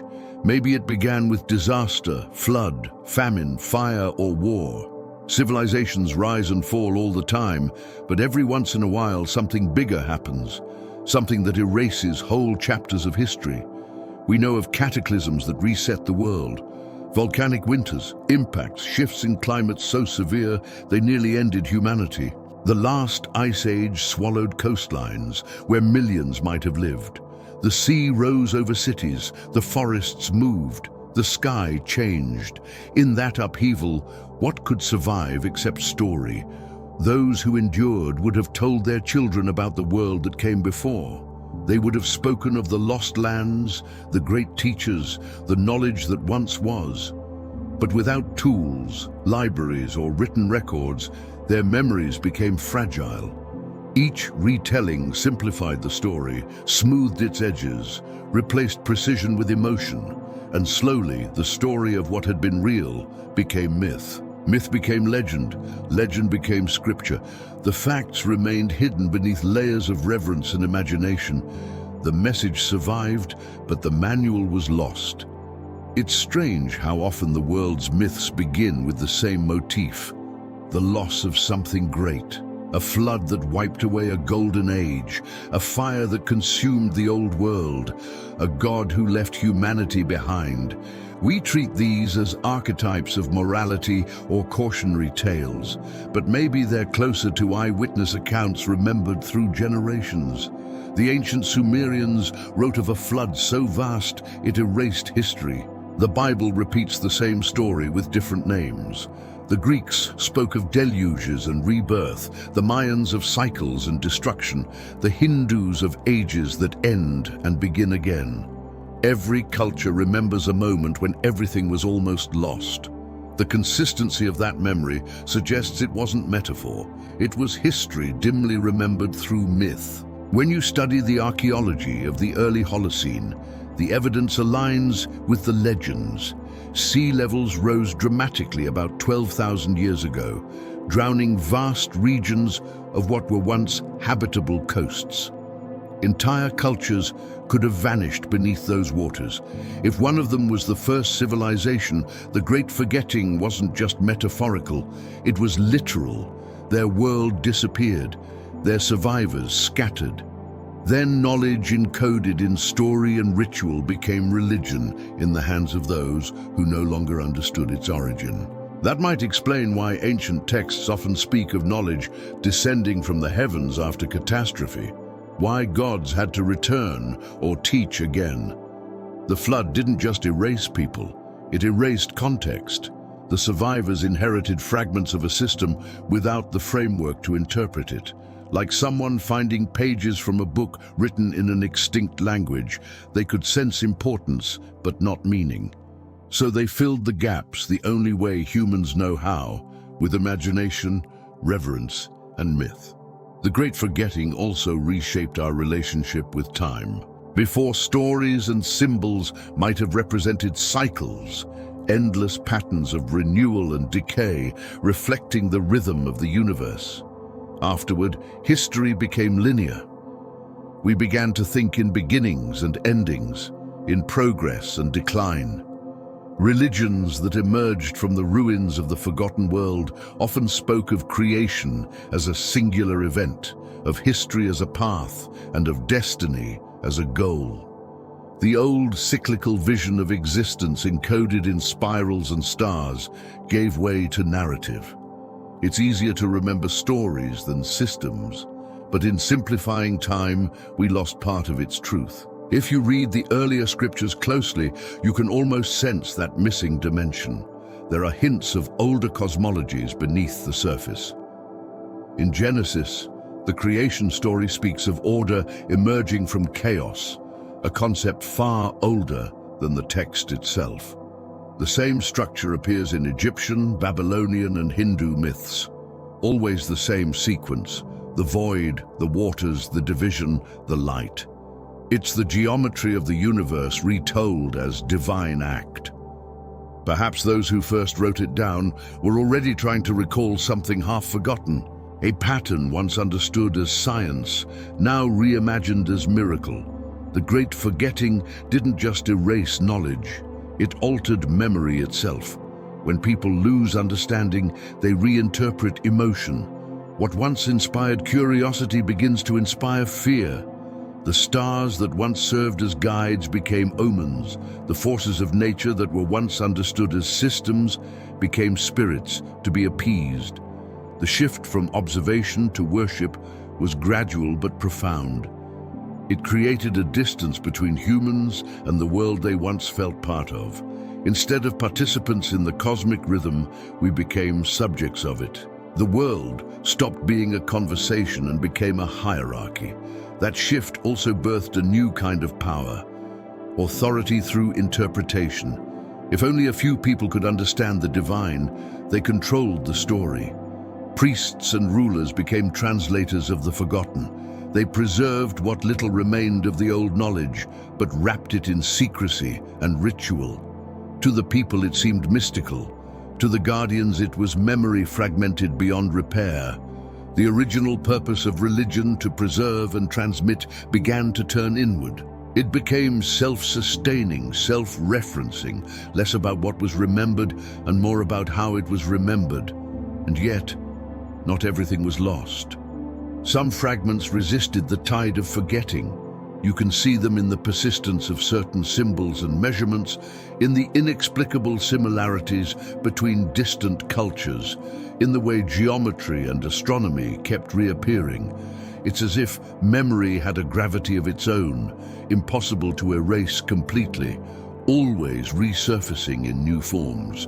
When the Renaissance rediscovered mathematics and science, it wasn't invention, it was recovery.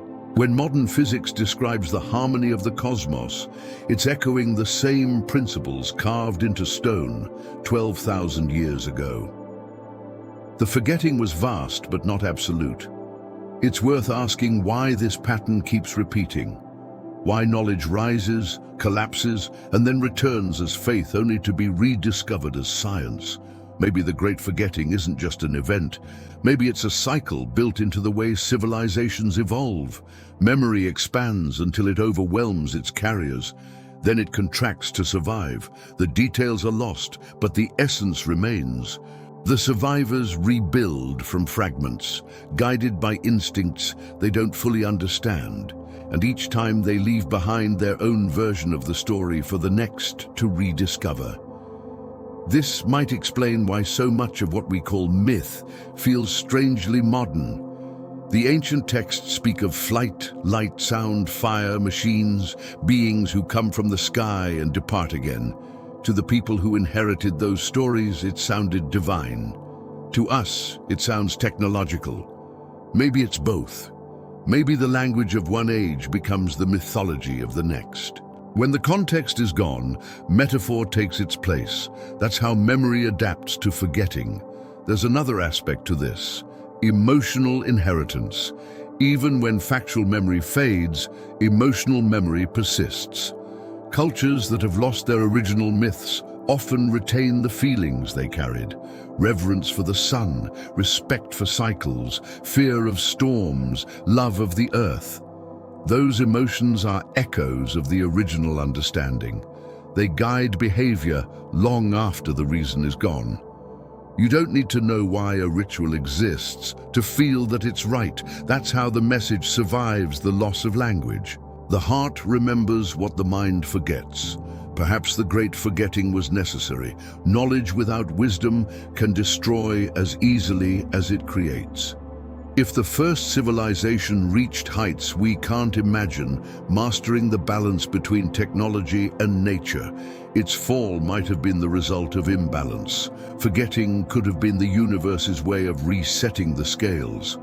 Every flood, every collapse, every blank space in history might not just be tragedy, but renewal. A pause that allows the next generation to start again, carrying only what it can handle. You can see this idea reflected in the myths themselves, the cycles of destruction and rebirth in Hindu cosmology.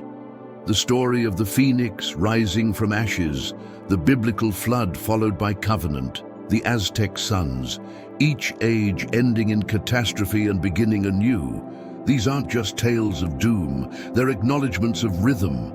The great forgetting might be the dark half of that rhythm, the necessary silence before rediscovery. And maybe deep down, humanity remembers even the forgetting. The sense of something missing runs through every civilization, a collective nostalgia for a past we can't recall. It's in our myths of paradise lost, of golden ages, of towers that reach the heavens. It's the ache behind our progress, the feeling that we're trying to rebuild something we once had. That longing might be the truest remnant of the first civilization, the desire to remember. Modern discoveries sometimes feel like fragments of that lost knowledge resurfacing. When archaeologists unear ancient structures aligned with stars, when linguists find connections between words across continents, when scientists uncover mathematical constants mirrored in nature, it feels like the veil of forgetting lifting just a little. Each revelation is a small act of remembering. The process is slow but steady. Bit by bit, the forgotten world is returning through our curiosity. But it's worth noting that the great forgetting didn't erase everything evenly. Some knowledge survived where it was tied to survival, farming, medicine, navigation. Practical memory tends to persist. What was lost were the frameworks, the philosophies, the unified understanding of how all those elements fit together. The first civilization might have seen no separation between physical and spiritual knowledge. When the collapse came, those connections unraveled. Science split from meaning.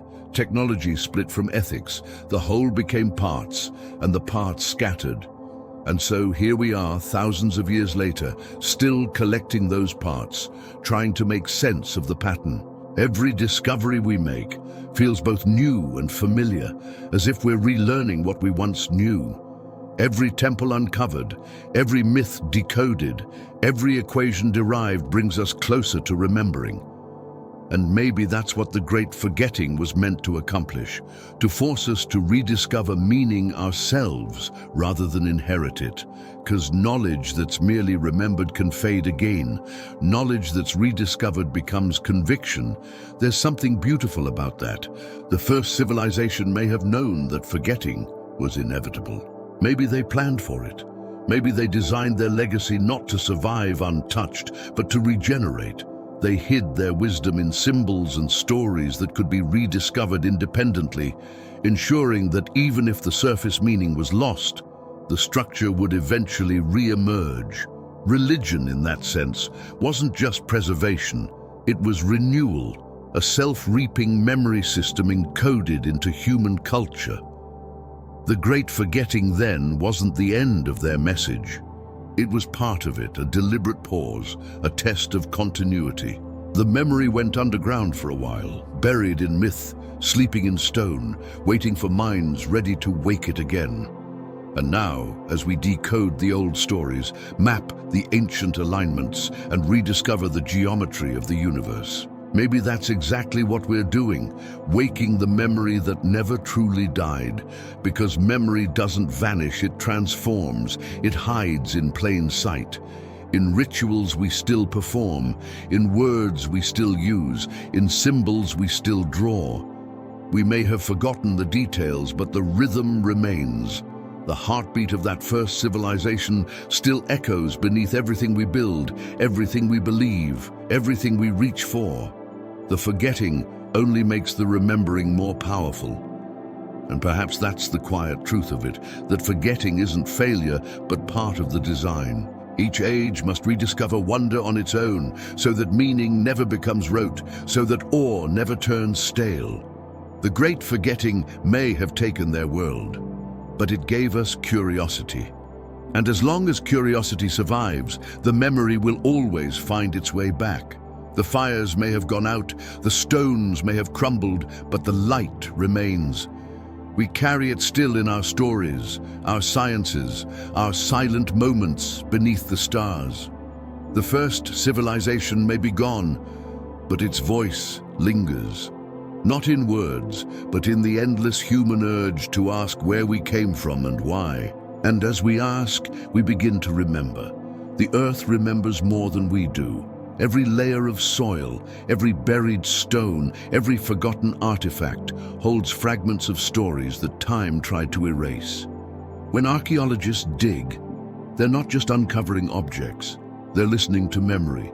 The soil is a language, quiet but precise, each layer a sentence written by the slow hands of centuries. And when those layers speak, they often tell a story that doesn't quite match the one we thought we knew. In the quiet work of excavation, you can almost hear echoes of the great forgetting, the places where memory fractured, the moments where knowledge turned into mystery. The more we uncover, the clearer it becomes that the Earth's archives are older, stranger, and more connected than we once imagined. And as we peel back those layers, we begin to see patterns that don't fit neatly into the timelines we built. It's as though the story of civilization we tell ourselves, the rise of farming, the invention of writing, the slow climb from ignorance to understanding, is missing a preface. Something came before, something organized and intelligent, leaving traces too faint to recognize until now. That's the essence of what might be called the archaeology of faith. Not faith in a religious sense, but faith that meaning endures even when explanation fails. Every temple, every relic, every carved symbol is both artifact and act of devotion, a bridge between belief and memory. If religion is what the first civilization left behind, archaeology is how we listen for its pulse beneath the ruins. Walk through the great ruins of the world, and you can feel it. The stones seem to hum, as if aware of being watched. The air feels heavier, not because of superstition, but because the space itself carries memory. Göbekli, with its towering pillars carved 11,000 years ago, stands as a paradox built by people who, according to everything we thought we knew, shouldn't have been able to build at all. There were no cities then, no agriculture, no organized priesthood. And yet there it is, geometry, architecture, planning, symbolism. It appears from nowhere, fully formed, as if remembering rather than inventing. Each pillar bears carvings of animals, foxes, snakes, birds, not random, but arranged as though they tell a story. Some researchers think the site encodes star maps. Others believe it marks astronomical events, or even seasonal calendars. Whatever the truth, it speaks of intelligence, purpose, and connection to the cosmos. It feels less like a beginning than a continuation, the echo of something older. When Göbekli was abandoned, its builders deliberately buried it beneath layers of earth, as if protecting it for someone in the future to find. Maybe they knew forgetting was coming. Maybe they left a reminder beneath the soil, a message to whoever would one day remember again. The same feeling emerges in other places. In Egypt, the pyramids rise with such precision that their alignment with true north is more accurate than some modern constructions. They're not just tombs, they're instruments, machines made of stone that track the stars. The placement of Giza's pyramids mirrors the constellation of Orion, a pattern repeated in other sacred sites across the planet. To us, that seems symbolic. To them, it might have been functional, a way to harmonize earth and sky, to preserve cosmic order through architecture. In Peru, the lines of Nazca stretch across the desert, visible only from the air. Animals, spirals, straight paths miles long. They seem like messages to the heavens, but perhaps they were messages from the past. In Cambodia, Angkor Wat unfolds with mathematical precision, its towers reflecting the motion of planets. In Mexico, Teotihuacan's Avenue of the Dead aligns with celestial events, its pyramids resonating with sound when voices echo through them. The same proportions, the same geometry, the same reverence for light and alignment appearing independently across continents as if drawn from a single, forgotten template. That's what makes archaeology so haunting. Every discovery whispers that we've been here before. The wheel of knowledge turns, the records are lost, and yet the same ideas bloom again. Sacred geometry, astronomical alignment, symbolic architecture. They reappear as if guided by memory, encoded in the collective mind of humanity. Science calls it convergent evolution of culture, but what if it's something deeper? The subconscious inheritance of the first civilization resurfacing wherever people begin to build, as if their hands still remember what their minds forgot. There's a kind of reverence in the act of digging. Archaeologists don't just move earth, they move through time. Each layer of soil is a boundary between worlds, the present and the remembered. When they brush dust off a carved stone or hold a piece of pottery that hasn't seen sunlight in 10,000 years, they're bridging that gap. And sometimes what they find defies simple explanation. Tools made of metals that shouldn't exist in that era. Carvings showing constellations invisible to the naked eye. Structures aligned with mathematical precision no primitive society should have known. These anomalies are often dismissed as coincidence or error, but together they form a pattern, one that suggests an older intelligence at work. Perhaps that's what the first civilization understood best, that the earth itself could be the ultimate archive. Stone outlasts story, alignment outlasts language. You can burn a library, but you can't erase the position of the solstice. You can forget the meaning of a symbol, but the symbol remains. Over time, that permanence turns into mystery, and mystery turns into faith. The archaeologists who measure those ancient alignments are doing the same work as the priests who once worshipped there, both trying to interpret the meaning of memory left in matter. But the archaeology of faith is more than uncovering ruins. It's also about uncovering our own assumptions. We tend to see the past as a straight line of progress, with religion as superstition that gave way to science. Yet the evidence suggests the two were once intertwined.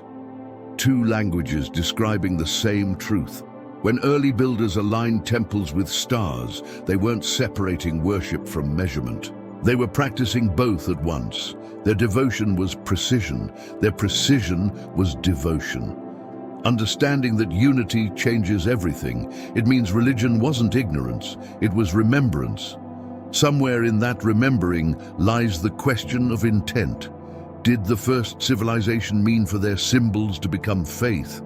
Or was it a byproduct of survival, the only way to keep the memory alive long enough to find its way back? Maybe they knew that their world would fall. Maybe they accepted that forgetting was inevitable. So they buried their knowledge, not just in objects, but in emotions, in awe, in reverence, in devotion. Feelings endure longer than facts. They transcend translation. You don't need to know why a temple faces the rising sun to feel the weight of the sunrise through its gate. The experience itself preserves the message. That's why sacred sites still affect us. Even people who don't believe in gods feel something in them. A quiet pulse, a sense of significance. The air seems thicker, the light sharper, the silence deeper. It's as if the space itself remembers being meaningful. Science can explain the acoustics, the symmetry, the craftsmanship, but none of that diminishes the feeling. If anything, it makes it stronger. The awe we feel is the same awe the builders felt passed across millennia without words. The emotion is the bridge. Every generation of archaeologists finds themselves divided between two truths.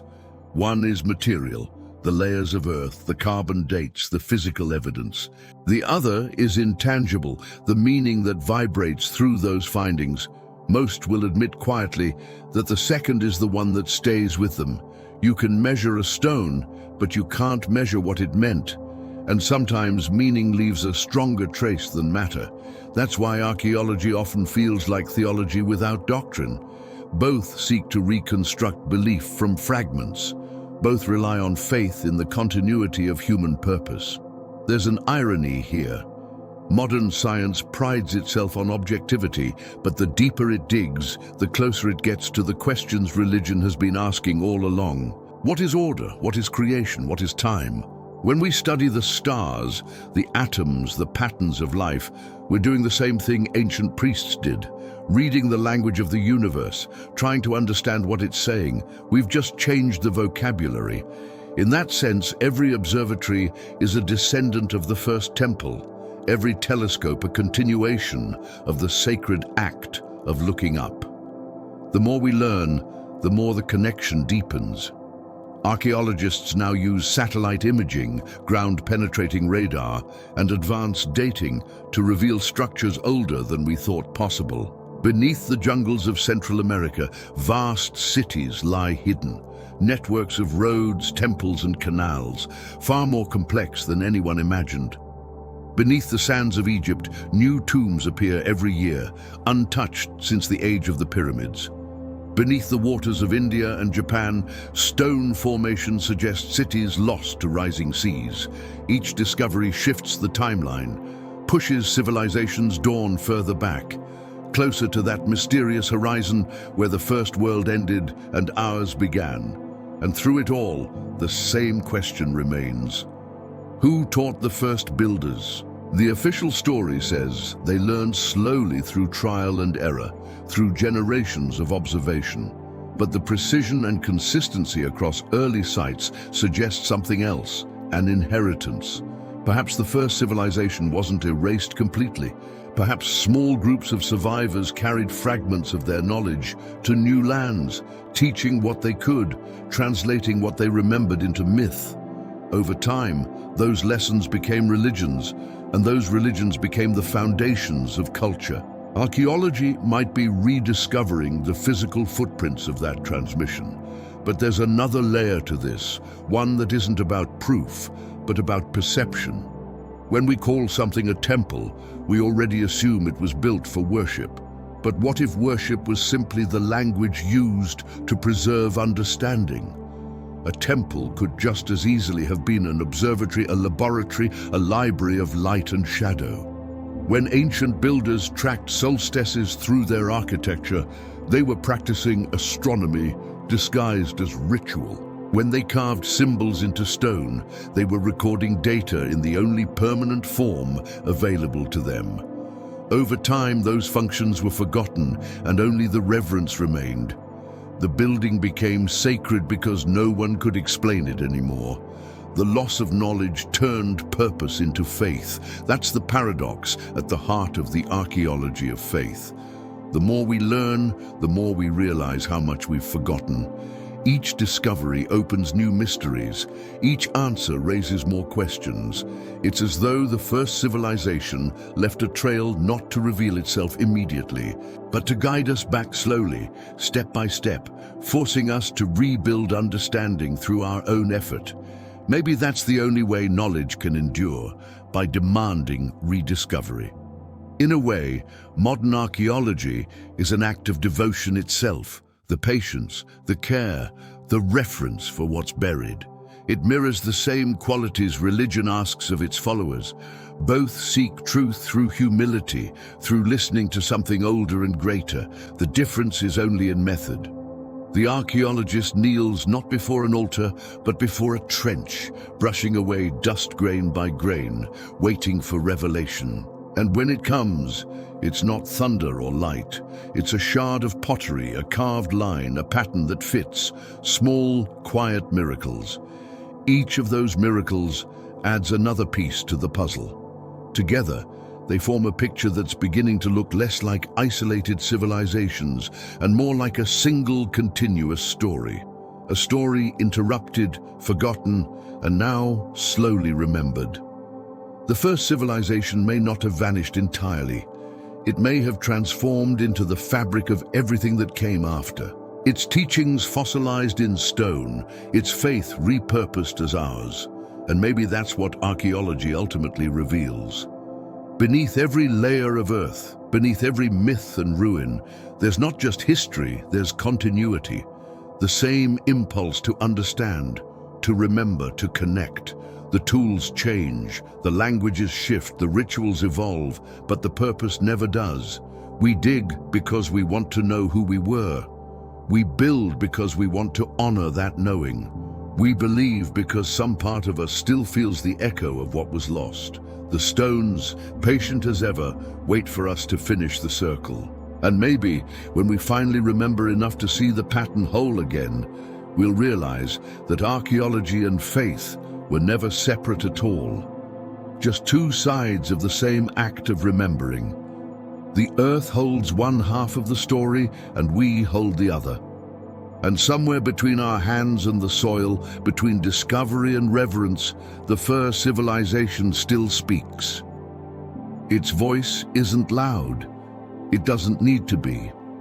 It's in the quiet hum beneath every temple, every ruin, every breath of wind that moves through ancient stone. It's the sound of memory enduring, not as words or images, but as presence. We don't have to dig to hear it.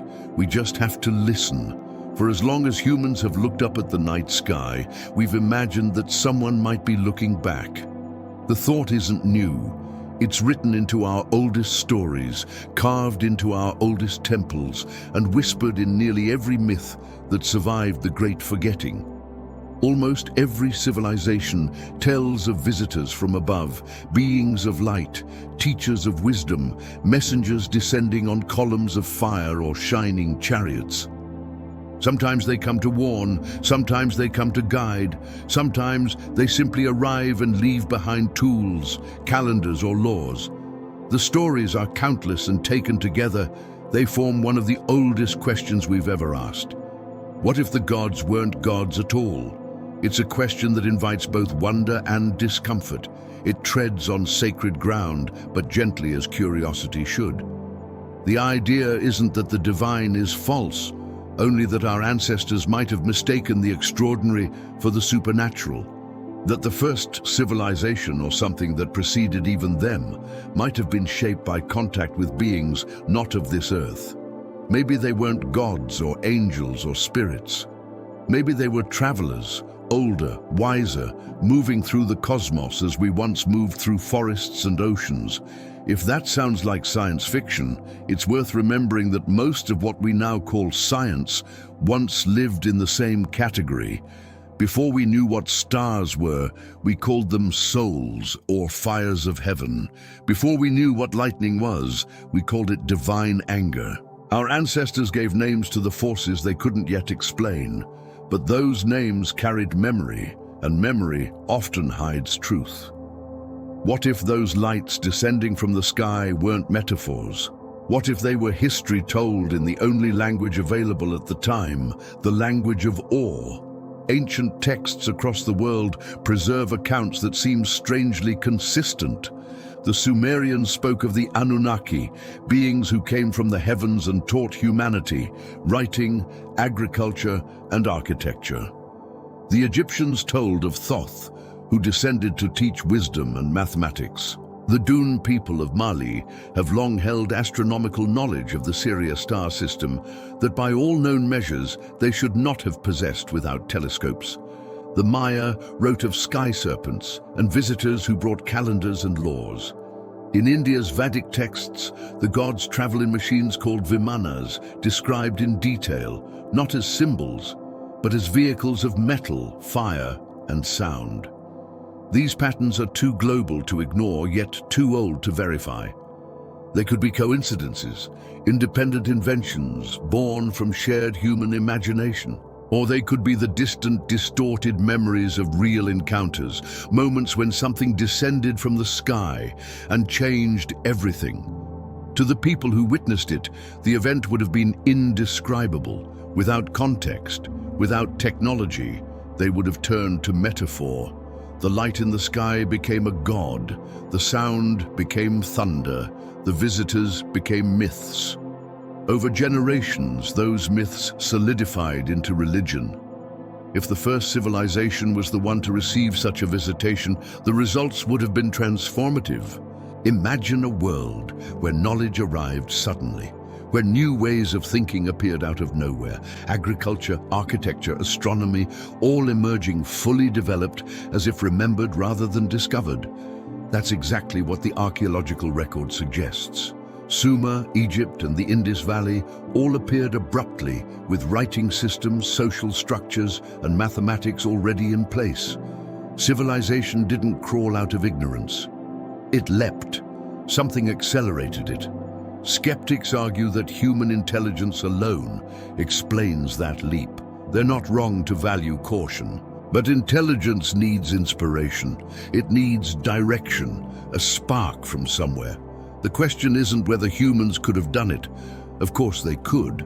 The question is whether someone helped light the match. It's not difficult to imagine how such contact might have occurred. To a being capable of traveling between stars, a visit to a young, intelligent species might have been an act of curiosity or compassion, or perhaps necessity. Maybe they came not to rule, but to teach. Maybe they left when their work was done. The memory of their visit passed through generations, became the seed of divinity.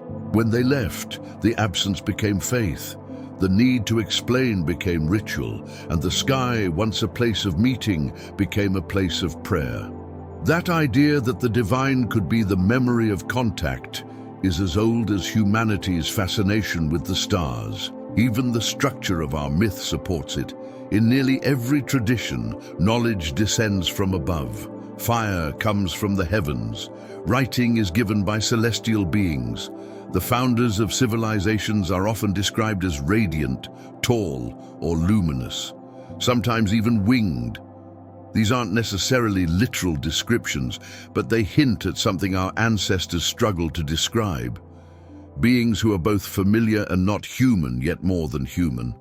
The question then becomes, if they existed, where did they go? Maybe they left when their purpose was fulfilled. Maybe they left because we changed. Or maybe they never left at all, only moved beyond perception.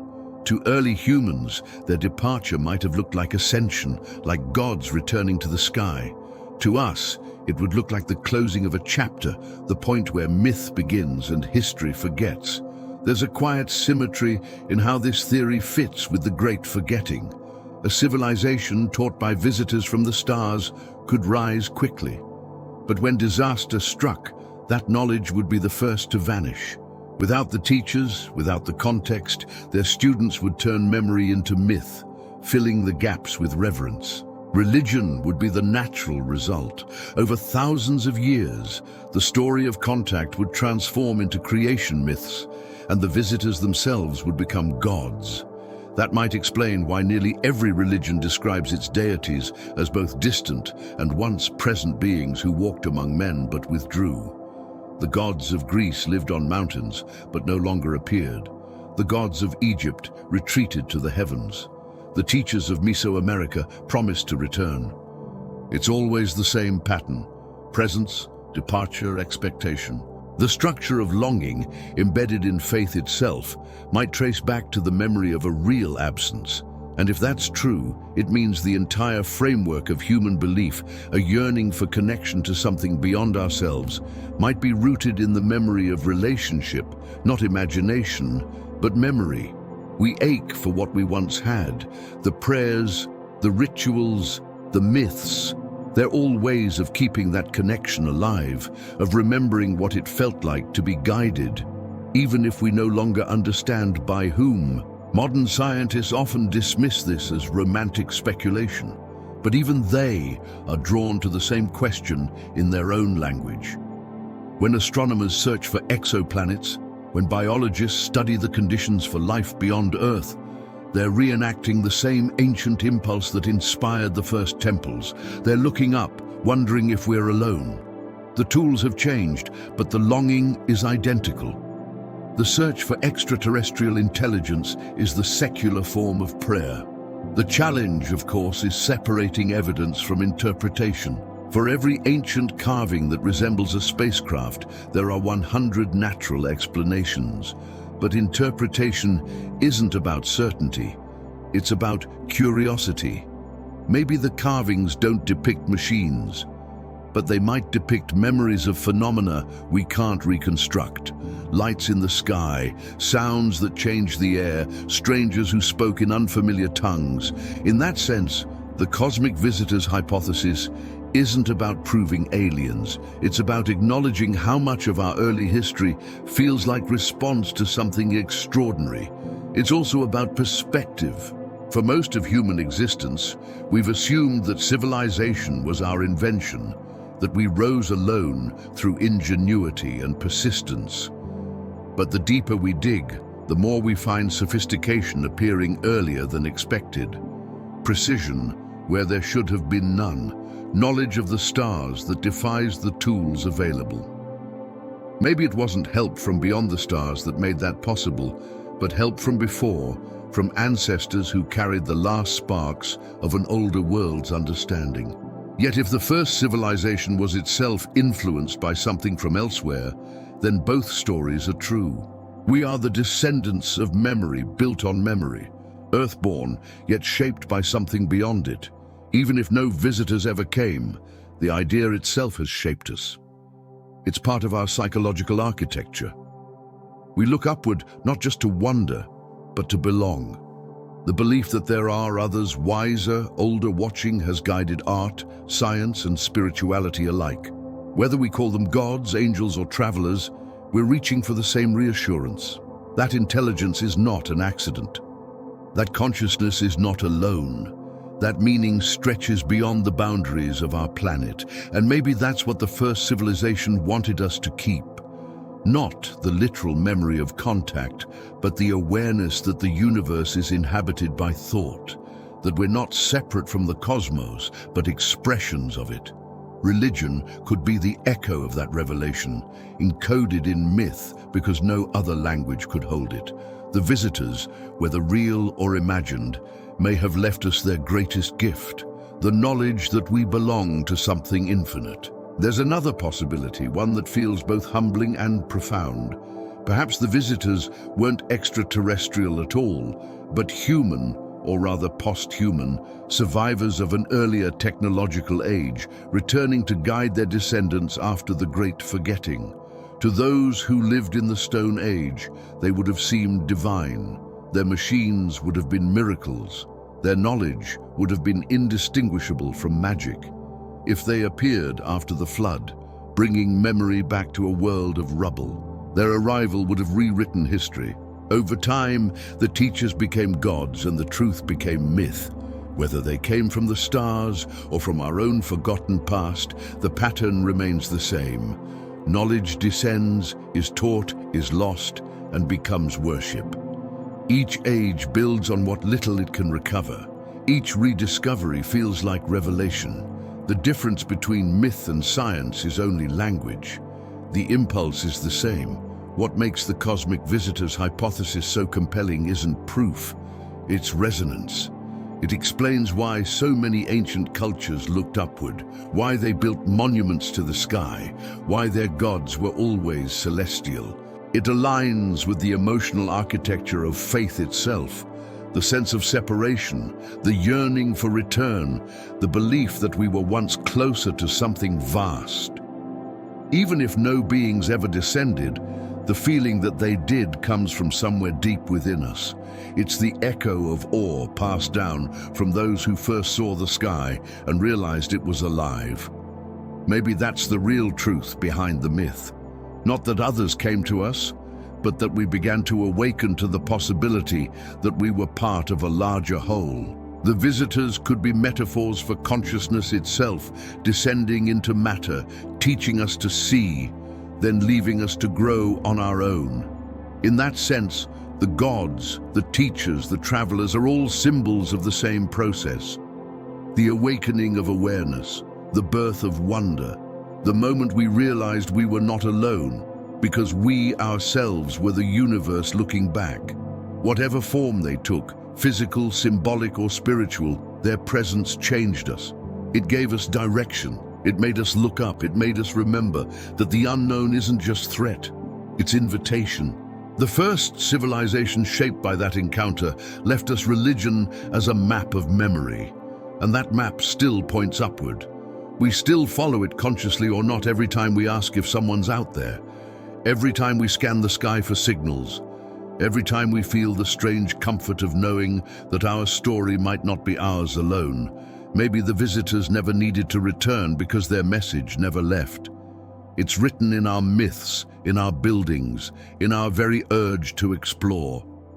The universe seeded curiosity into us the way it seeds stars into galaxies. The search itself is the connection. The act of wondering is the proof that we were never abandoned. And so the question remains open, not as conspiracy, not as fantasy, but as possibility. Perhaps the first civilization wasn't the beginning of humanity, but the continuation of something older and wider. Perhaps religion is not only what they left behind, but what they received. A gift passed from one world to another, wrapped in mystery, preserved in memory, carried by faith. The sky remains silent, but maybe silence is its language. Maybe the message is still arriving, carried not by sound or light, but by thought. We keep listening, we keep looking, and in that endless act of reaching, we keep remembering. The cosmos, after all, has always been our first teacher, and maybe, just maybe, it still is. There are certain feelings that arrive before words do. You know them when they come, even if you can't explain them. That quiet stillness when you stand beneath a vast night sky, that breathless pause when you watch the horizon glow before dawn, that weightless sense of recognition that feels both ancient and new, that feeling is awe. And long before we learned to speak, before we built cities or temples or stories about gods, or was our first language, it wasn't a language of sentences or symbols, but of silence and heartbeat. It was how the world spoke to us and how we answered back. Before logic, before doctrine, before explanation, or was how meaning entered the human mind. It was our earliest dialogue with existence, a kind of reverent attention to everything we didn't understand, but somehow trusted. When we talk about the first civilization or the myths of cosmic visitors or the knowledge left behind in stone and story, what we're really describing is the evolution of awe into language. The moment when that primal feeling of wonder became structured thought. When astonishment turned into expression, religion, art, science, they're all different dialects of the same tongue, each one a way of translating awe into something shareable. To feel awe is to remember that we are small, but connected to something vast. It's a recalibration of scale, a sudden awareness of how much more there is beyond our control, yet how perfectly we belong to it. It's both humbling and comforting, a feeling that makes you quiet inside. The first people to look at the stars didn't see equations or coordinates. They saw mystery, but instead of turning away, they leaned closer. That leaning was the beginning of civilization.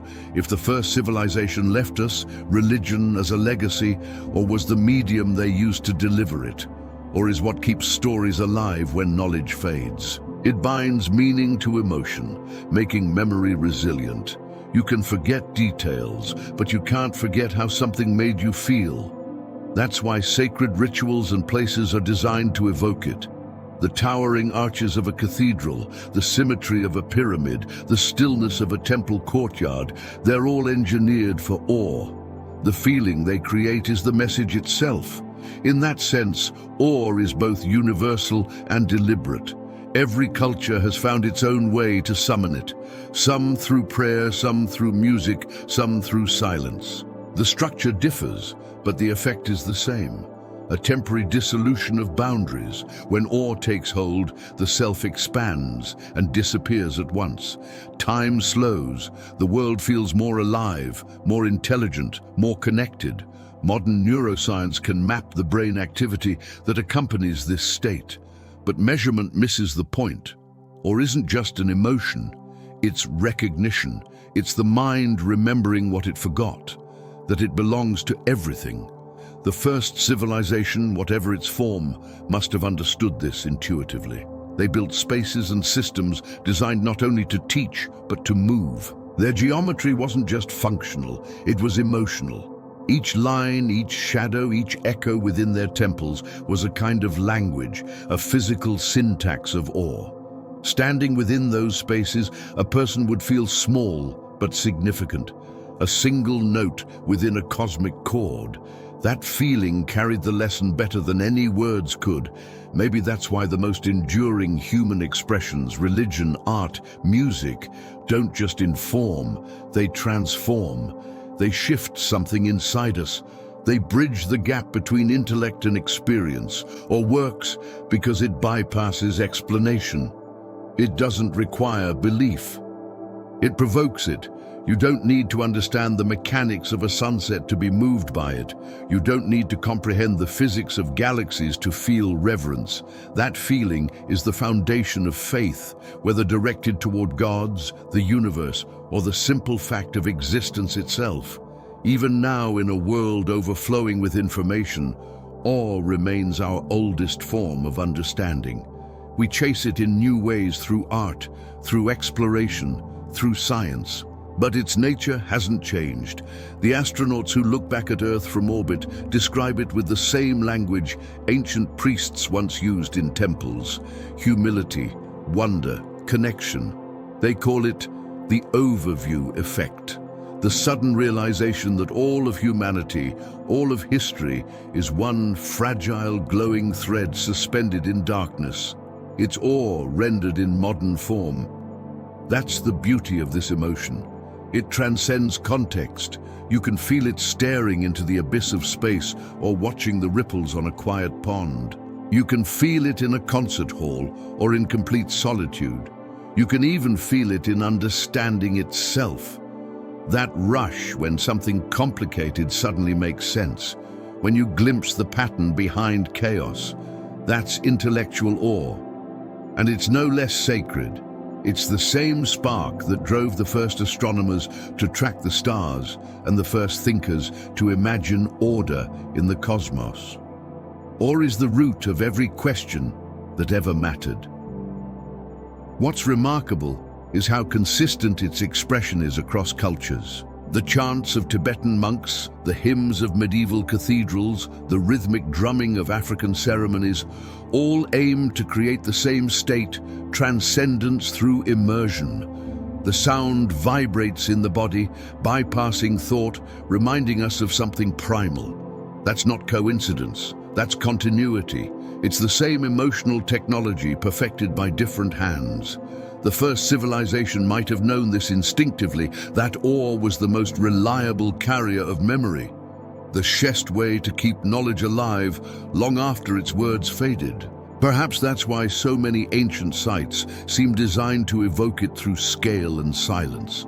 Standing among the ruins of Stonehenge, or beneath the arches of Luxor, or at the steps of Machu Picchu at dawn, you feel something you can't name. It's not just admiration for craftsmanship, it's recognition. These places speak directly to the nervous system, to the old parts of the brain that respond to light, echo, and rhythm. They don't need translation because awe doesn't belong to any one language. It's the closest thing we have to a universal human response. Awe also plays a strange role in how we interpret truth. It makes us receptive. When we're in awe, the boundaries of skepticism soften. The mind opens, ready to receive. That's why prophets spoke from mountaintops and why rituals often take place in elevated or isolated spaces. The change in perspective mirrors the change within. In the presence of vastness, we become teachable. It's not submission, it's attunement. The first civilization might have used or not to dominate, but to align, to bring human perception into resonance with the larger system of the world. It's worth noting that even in modern science, awe persists as both motivator and reward. The physicist, the biologist, the astronomer, they all describe moments of discovery in the same way as wonder, as reverence, as humility before nature's complexity. Einstein once said that the most beautiful thing we can experience is the mysterious, and that those who cannot feel awe are as good as blind. That statement isn't poetic, it's literal. Without awe, perception shrinks, curiosity dies, the will to understand fades. Awe is not just an emotion, it's the engine of learning. In that sense, awe might be the oldest form of communication between humanity and whatever intelligence first shaped us. Whether that intelligence was divine, extraterrestrial, or simply the universe itself, it doesn't matter what you believe the source to be. The mechanism is the same or opens the mind. It connects us to the unknown in a way that logic alone cannot. It reminds us that mystery isn't the opposite of understanding, it's the beginning of it. That might have been the purpose of religion all along. Not control, not explanation, but calibration. A way to keep awe alive, to remind us how to listen. Over time, we built institutions and doctrines around it. But those were structures, not essence. The essence is still the same. A moment of stillness, where you feel yourself dissolve into something infinite and benign. Whether you call it God, creation, or consciousness, the experience is identical. It's possible that awe is not just psychological, but evolutionary. The capacity to feel it might have given early humans an advantage. It fosters cooperation, empathy, and a sense of belonging. When people share awe, watching the same sunset, hearing the same music, standing before the same monument, their boundaries soften. They synchronize. The sense of self widens to include others. Maybe that's why rituals were so important. They weren't just acts of worship, they were exercises in connection, all made unity possible. Even now, that's how works best. Collectively, you can feel it alone, but shared awe magnifies it. Concerts, ceremonies, launches, even moments of collective silence all create temporary communities of wonder. The ancient builders must have known this too. Their temples weren't just for individuals, they were theaters of awe, designed to move groups at once. The sound of chanting, the movement of light, the scale of architecture, all calibrated to pull people into a shared experience of transcendence. That unity was its own kind of power. It turned belief into civilization, and that might explain why awe has always been both sacred and dangerous. It connects, but it can also overwhelm. Leaders learned to harness it, to channel that feeling toward loyalty, obedience, devotion. The same emotional force that once united humans with nature could unite them under kings and gods, or can open minds, but it can also close them if captured by authority. That's the double edge of the legacy we inherited. The first civilization may have understood awe as education. Later civilizations learned to use it as influence. The feeling stayed pure, its application changed. Still, the essence of all remains incorruptible. It's too primal, too universal to be erased. Even in an age of noise and light, it finds us. In the hush before music begins, in the moment between heartbeats, when you see something you can't explain, in the recognition of beauty so complete it feels like remembering. Or never needed temples or teachers. Those were tools to help us remember what we already knew. When you think about it, or is the most honest reaction we can have to existence. It's the mind saying, I don't understand, but I belong. That sentence contains everything: humility, curiosity, reverence, peace. It's what the first storytellers felt when they watched fire for the first time. What the builders felt when they raised stones toward the sun. What the scientists feel when they peer into galaxies billions of light years away. The scale changes, but the emotion doesn't. The language of awe has no words, yet it's spoken fluently across time. The first civilization spoke it.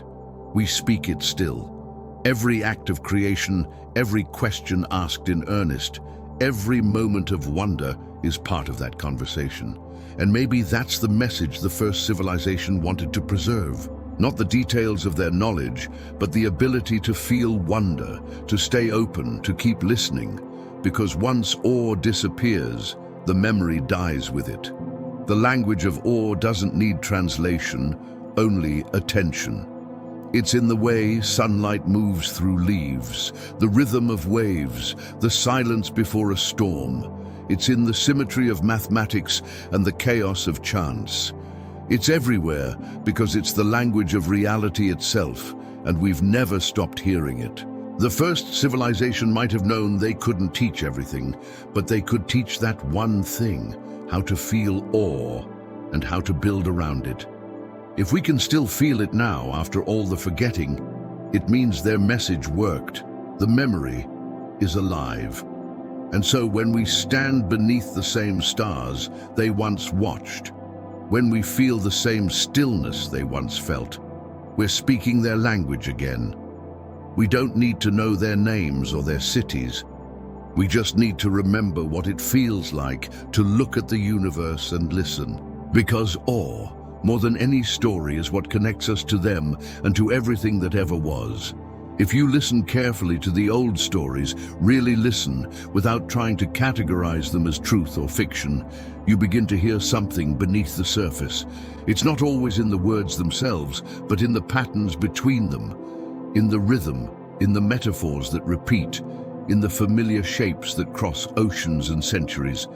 There's a quiet message hidden inside the myths, one that survived every translation, every retelling, every fall of civilization.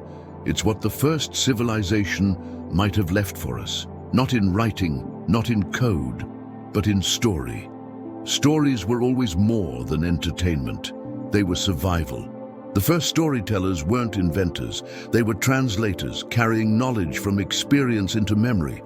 A myth wasn't meant to be literal. It was a vehicle, a vessel strong enough to carry meaning through time's erosion. The facts could change, but the structure would hold. That's why myths outlast the cultures that make them. They're designed to endure, not by being rigid, but by being adaptable.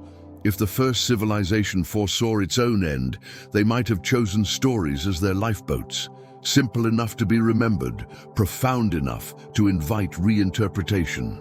Every generation could find new meaning while still carrying the core intact, the same way seeds lie dormant until the right conditions return. Myths carry truth in symbolic form, waiting for listeners ready to decode them again. But what were they trying to say? What message did they want to preserve so carefully that they hid it inside parables of gods and monsters, creation and destruction, heaven and earth? Maybe it wasn't one message, but a constellation of them. Principles about how to live, how to balance, how to remember.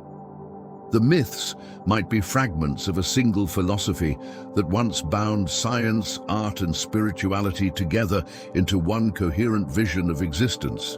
Take the recurring theme of creation through division. In almost every culture, the universe begins in chaos. Dark waters, an unformed void, and then a force arrives to divide, to shape, to separate light from darkness, sky from sea, life from stillness. This isn't just cosmology, it's geometry, physics, psychology, creation as organization, existence as pattern, the act of measuring and naming as sacred. To the first civilization, this may have been the core truth. That understanding reality means recognizing its structure, and that structure itself is divine. Then there's the flood, the great eraser that resets the world. It's in Sumerian tablets, in the Bible, in Hindu texts, in Greek mythology, in the stories of the Americas and the Pacific Islands, always the same. The waters rise, the old world drowns, and a few survive to rebuild. To most, it's a moral story about human hubris or divine justice, but it could also be a record of an actual event, a global cataclysm remembered through shared trauma. The flood becomes a warning, not against sin, but against forgetfulness, a reminder that the world renews itself by destruction and that knowledge must always be rebuilt. Another constant is the idea of light descending, fire brought to humans, wisdom stolen from the gods, the gift of knowledge that both saves and condemns. Prometheus in Greece, Quetzalcoatl in Mesoamerica, Lucifer before the fall, even the serpent in Eden, all variations of the same pattern, knowledge as liberation and danger. The first civilization might have encoded this duality deliberately. That enlightenment brings responsibility. That creation and destruction are intertwined. The stories were lessons in humility disguised as drama, even myths of paradise, the garden, the golden age, the lost world, where humans and gods once walked together might not be pure nostalgia. They could be faint memories of the world before the great forgetting, the perfect harmony of that age. Its balance between human and nature might have been real, not symbolic. The myth of exile, then, is history transformed by emotion, the ache of remembering what was lost, without knowing why. When people tell of paradise lost, they're not just imagining, they're recalling. And always there's the message of return, the prophecy of a teacher who will come again, a golden age that will rise again, a dawn after darkness. The structure of myth insists that cycles continue, that what was lost will one day be found. That memory, no matter how buried, always finds its way back. It's not coincidence that every tradition has its version of renewal. The first civilization may have embedded it there as reassurance. They knew forgetting was inevitable, but they also knew remembering would follow. The myth wasn't just warning, it was promise. When you look at the symbols within these stories, the same repetition appears. The serpent, the tree, the mountain, the circle, the cross, the fire. They're not arbitrary. They're the vocabulary of meaning itself. The serpent represents motion, cycles, energy, life renewing itself. The tree represents connection. Roots in the earth, branches in the heavens, the link between realms. The mountain represents ascent, the journey toward understanding. The circle is wholeness, the cycle of time. The cross, not necessarily religious but geometric, is balance, the meeting point of opposites. Fire is transformation, knowledge, light. Together they form a language of ideas that transcends words. If you overlay myths from different cultures, you start to see these symbols forming the same sentences. The serpent climbs the tree, the hero ascends the mountain, the flood wipes the circle clean, the fire descends from the sky. These are not random. They're grammatical structures in the language of myth, conveying lessons through pattern rather than prose. The first civilization might have been fluent in this language, using it to express truths that logic alone couldn't hold. Even the stories of gods dying and being reborn follow the same structure. Osiris, Dionysus, Christ, Tamus, Baldur, all variations of the same motif, the death that renews. To the faithful, these are spiritual mysteries. To the historian, they're archetypes.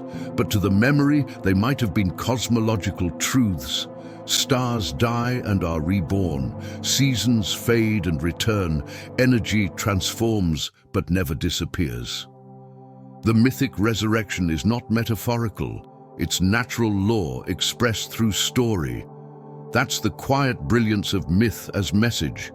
It doesn't require belief to work. It speaks in images and emotions that bypass intellect and go straight to recognition. Even if we forget the words, we remember the shapes, the feelings, the rhythms. Myths are self-reaping. They evolve, but their core meaning survives through resonance. You can destroy a library, but you can't destroy an archetype. The serpent will always find a new skin. If you look at myths through this lens as encoded memory, certain contradictions start to make sense. The gods of one culture mirror the gods of another, not because people copied each other, but because they were translating the same idea through different languages. Zeus, Indra, and Thor are all sky gods wielding thunder, representing the same power, energy descending from above.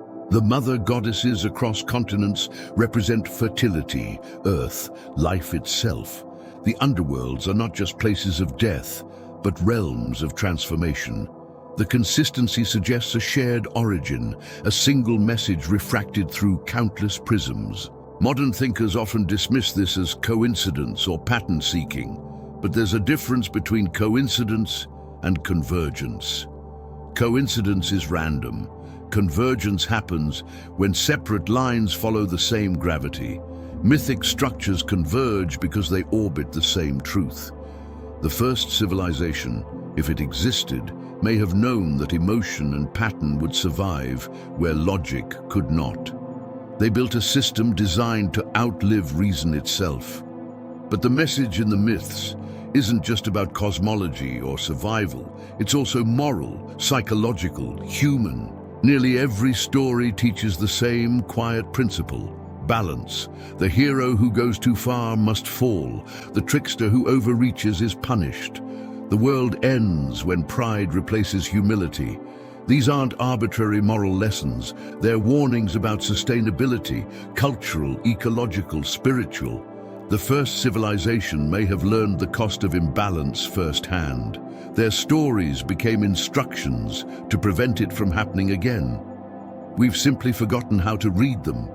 The myths also preserve something even subtler, a way of seeing the world that isn't separate. Modern thought divides the sacred from the scientific, the human from the natural, the mind from the body. But the myths never do.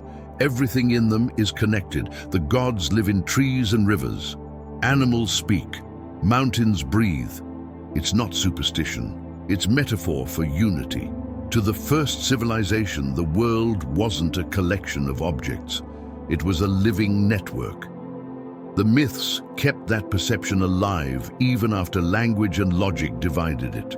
You can still feel that perspective in indigenous traditions around the world. cultures that see no distinction between spirit and ecology, between ceremony and survival. In their stories, every creature, every rock, every element participates in the same conversation. That worldview isn't primitive. It's ancient in the truest sense, a surviving piece of the original memory. The first civilization might have spoken that same language of interconnection, one we're only now beginning to remember through science as we rediscover the web of life, the feedback loops of ecosystems, the unity of physics and biology. When you look closely, the message in the myths align perfectly with the findings of modern understanding. Energy transforms, balance sustains, cycles repeat, consciousness connects. The language has changed, but the message hasn't. We've just translated myth into math. The equations we now write are, in a sense, the same stories told without characters. Stories about relationship, proportion, harmony. The myths described it emotionally. Science describes it analytically.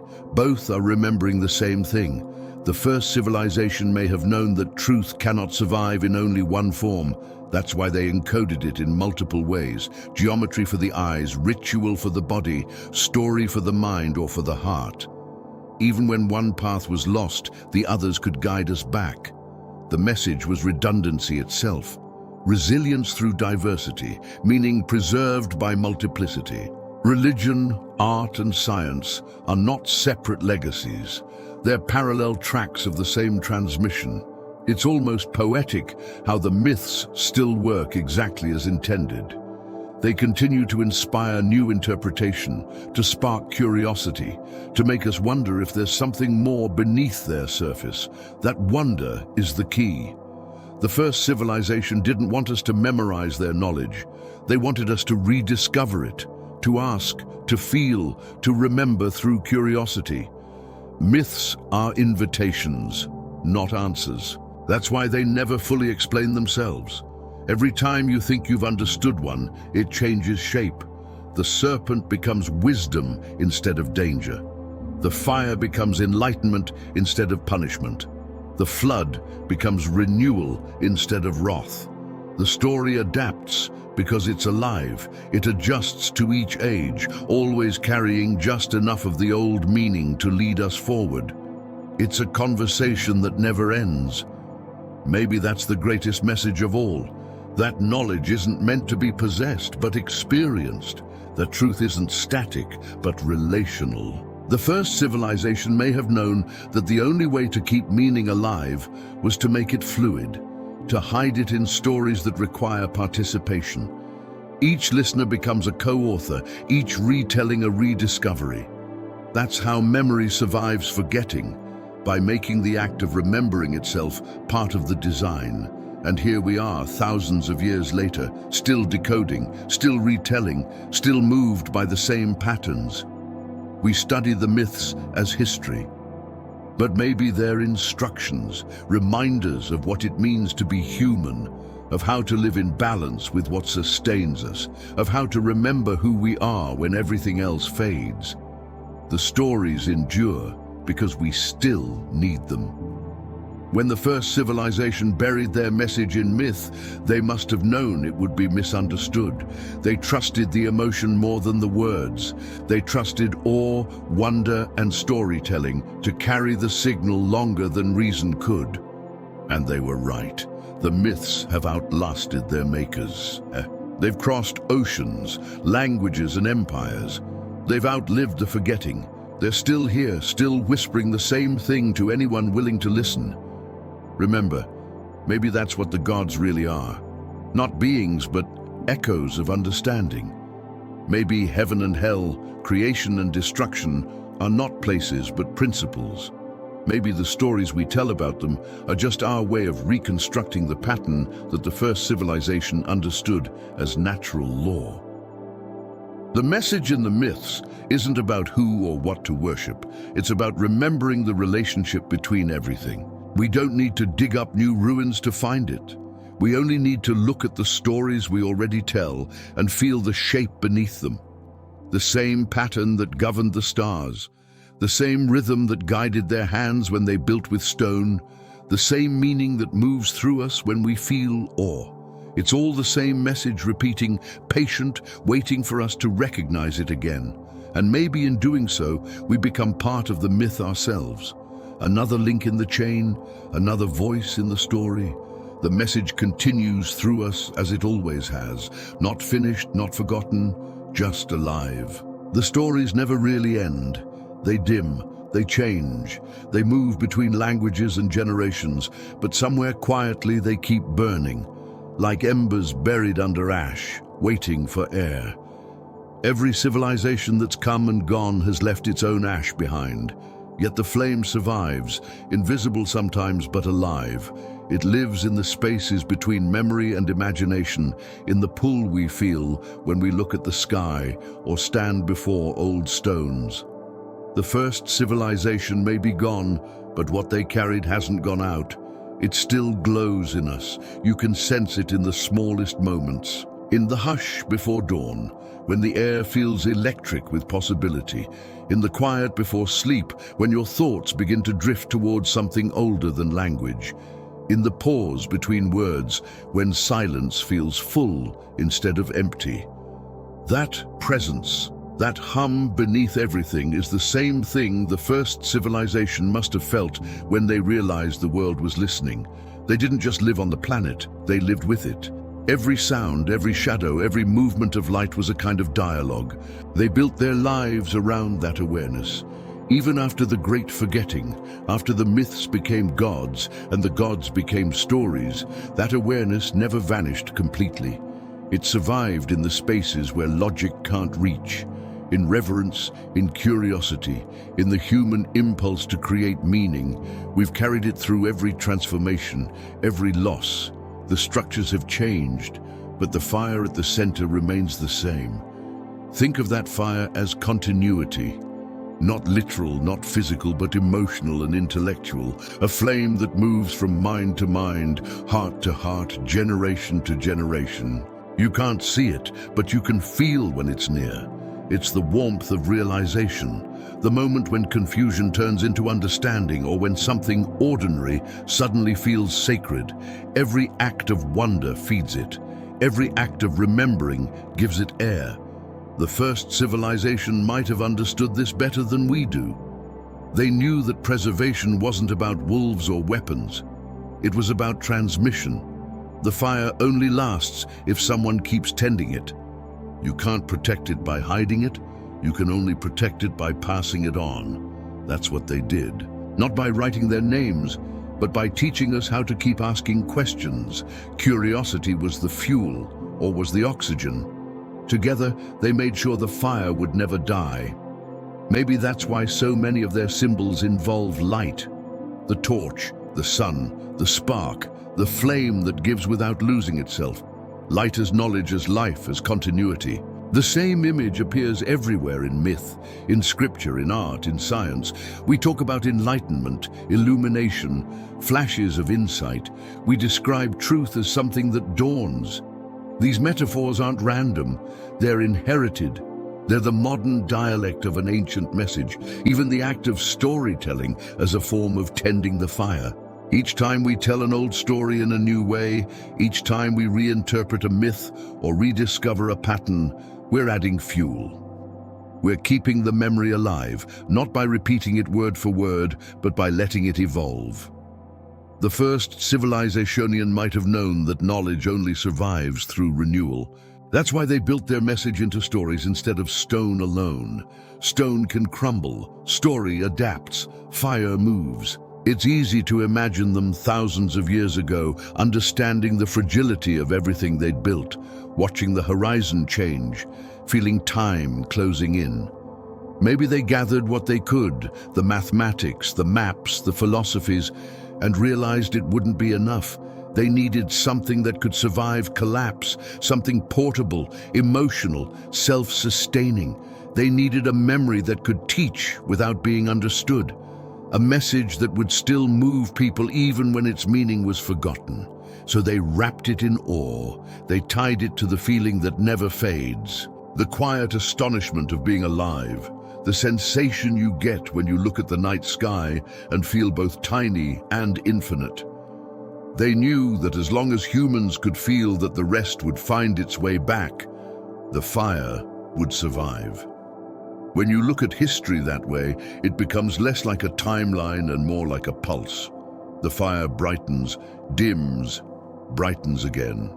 Each civilization is a flicker in that rhythm. Egypt rises, burns bright, then fades. Greece, Rome, the Maya, China, the Renaissance. All part of the same breath, knowledge expands, collapses, rebuilds. Myths evolve, religions transform, science reawakens. It's not progress or decay, it's respiration. The world breathes through us. The fire breathes through time. And that fire isn't just knowledge, it's compassion, art, curiosity, the need to connect, the need to understand. It's what makes us restless when we stop wondering. It's why we reach across boundaries and centuries for meaning. It's why we can read the words of someone who lived thousands of years ago and still feel what they felt. The flame doesn't care about form, it doesn't care about language, it only cares about continuity. In that way, the first civilization never truly vanished. They transformed into process. They became the act of remembering itself. Every time someone looks at an ancient ruin and asks why, every time a scientist asks how, every time an artist asks what if, the fire flares a little brighter, the continuity reasserts itself, memory breathes again. The fire also lives in the ordinary, in the quiet decency that keeps communities together, in the patience of learning, in the persistence of curiosity. It's not confined to temples or theories. It's in the spark of a child's question, in the hum of a classroom, in the silence of a library, in the glow of a candle on a table. The shape changes, but the essence doesn't. Maybe that's what religion was meant to teach us. Not obedience or hierarchy, but participation, the act of tending. Every prayer, every ritual, every tradition is a kind of maintenance, a reminder that meaning needs attention. The first civilization left us that habit, disguised as worship, encoded as faith. They knew that if we kept doing the motions, even when we forgot why, the fire would stay alive until we remembered again. That remembering happens in small ways, a moment of empathy, a sudden insight, a glimpse of pattern in chaos. It happens when science rediscovers something that myth has whispered all along. It happens when art captures a feeling that language can't hold. It happens when you stop and feel awe for no reason at all. Those moments are the smoke that proves the fire still burns. Sometimes it feels fragile, like the modern world has drifted too far from the source, too busy, too divided, too distracted to listen. But the fire doesn't need attention to exist. It only needs potential. Even in darkness, even in forgetfulness, it waits. That's the secret of continuity. You can't kill what's woven into the structure of consciousness itself. The memory of connection is built into us. You can bury it, you can ignore it, but you can't erase it. Eventually, something, a sound, a light, a question will stir it again. And maybe that's what's happening now. Every discovery we make, every myth we decode, every truth we translate back into understanding feels like the air returning to an ember. We are remembering how to see patterns again, how to connect, how to think in wholes instead of fragments. The fire is brightening, not because we've invented something new, but because we're rediscovering what was always there. When you look at the world today, our technology, our exploration, our constant search for meaning, you can see the outline of the same story. We build machines to touch the stars. We split atoms to understand creation. We simulate the universe to trace its beginning. We're not escaping the old myths. We're reenacting them. Fire from heaven, creation from chaos. The journey toward knowledge that never ends. The same story told with different tools. The fire adapting again. The first civilization might have predicted this too. They might have known that each rebirth would come with its own dangers. That power without balance could consume itself. Maybe that's why they left warnings hidden in their myths. The flood, the fall, the tower that reached too high. Not to frighten, but to remind. Fire must be tended carefully. Knowledge without humility burns. Understanding without compassion destroys. Balance keeps the flame steady. And yet, even in collapse, the pattern holds. After every fall, the fire reignites. Humanity always rebuilds, always remembers, always reawakens. The first civilization designed the memory to be indestructible, and time has proven them right. We are still here, still telling stories about light and loss and rediscovery, still moved by the same emotions that moved them. The fire hasn't dimmed, it's only changed form. When you think of it that way, every act of kindness, every attempt to understand, every spark of curiosity is part of the same ancient effort. Each person who looks up and wonders, who feels awe, who reaches for meaning, becomes a guardian of that fire. We keep it alive without even realizing it. The first civilization didn't choose successors, they chose humanity itself. That's the quiet miracle hidden beneath everything. That memory can transcend its makers. The stories they left aren't just fossils of belief, they're living structures of consciousness. They adapt to whoever finds them. They speak differently to each listener, yet always say the same thing. You are part of something vast, and you're not alone. That's the flame. That's the inheritance. The still burning fire is not a literal flame. It's awareness itself, the recognition that the universe is awake, and we are one of its ways of knowing itself. The first civilization may have found that truth. And when their world fell, they placed it where nothing could destroy it inside us. Every generation that feels awe, every person who wonders why they're here, every voice that tells a story keeps that truth alive.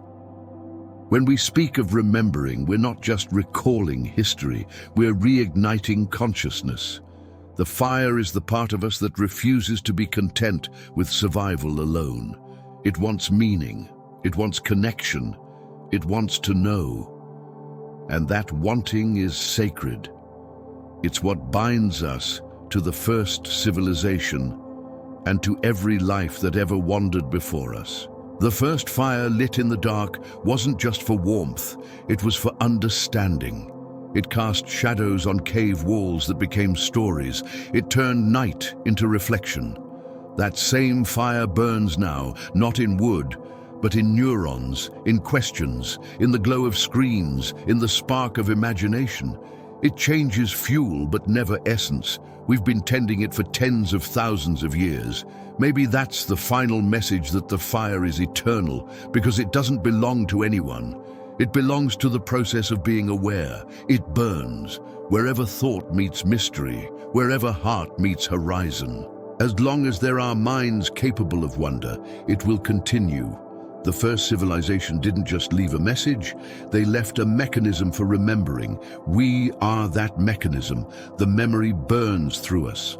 And so the circle closes. The myths, the gods, the visitors, the geometry, the forgetting, all part of one continuous arc, bending toward the same realization, that we are the fire, that the light we seek in the heavens is the same light that looks out through our eyes, that the knowledge we chase has been inside us all along, waiting for us to see it again. The first civilization may have vanished, but their legacy never did. It lives in our language, our art, our science, our empathy, our awe. Every heartbeat, every question, every quiet act of care is a continuation of what they began. The fire still burns, steady, patient, undiminished, reminding us in its warmth and its light that remembering isn't about the past. It's about being awake now. And if you close your eyes for a moment, wherever you are in your room, on a train beneath the stars, you can feel it. That soft hum of connection, that pulse beneath thought. It's the same fire they felt, the same one that will burn long after us. The still burning fire of memory, meaning, and wonder. the inheritance of all that has ever lived and dreamed. We were never meant to keep it, only to tend it, only to pass it on, and we will.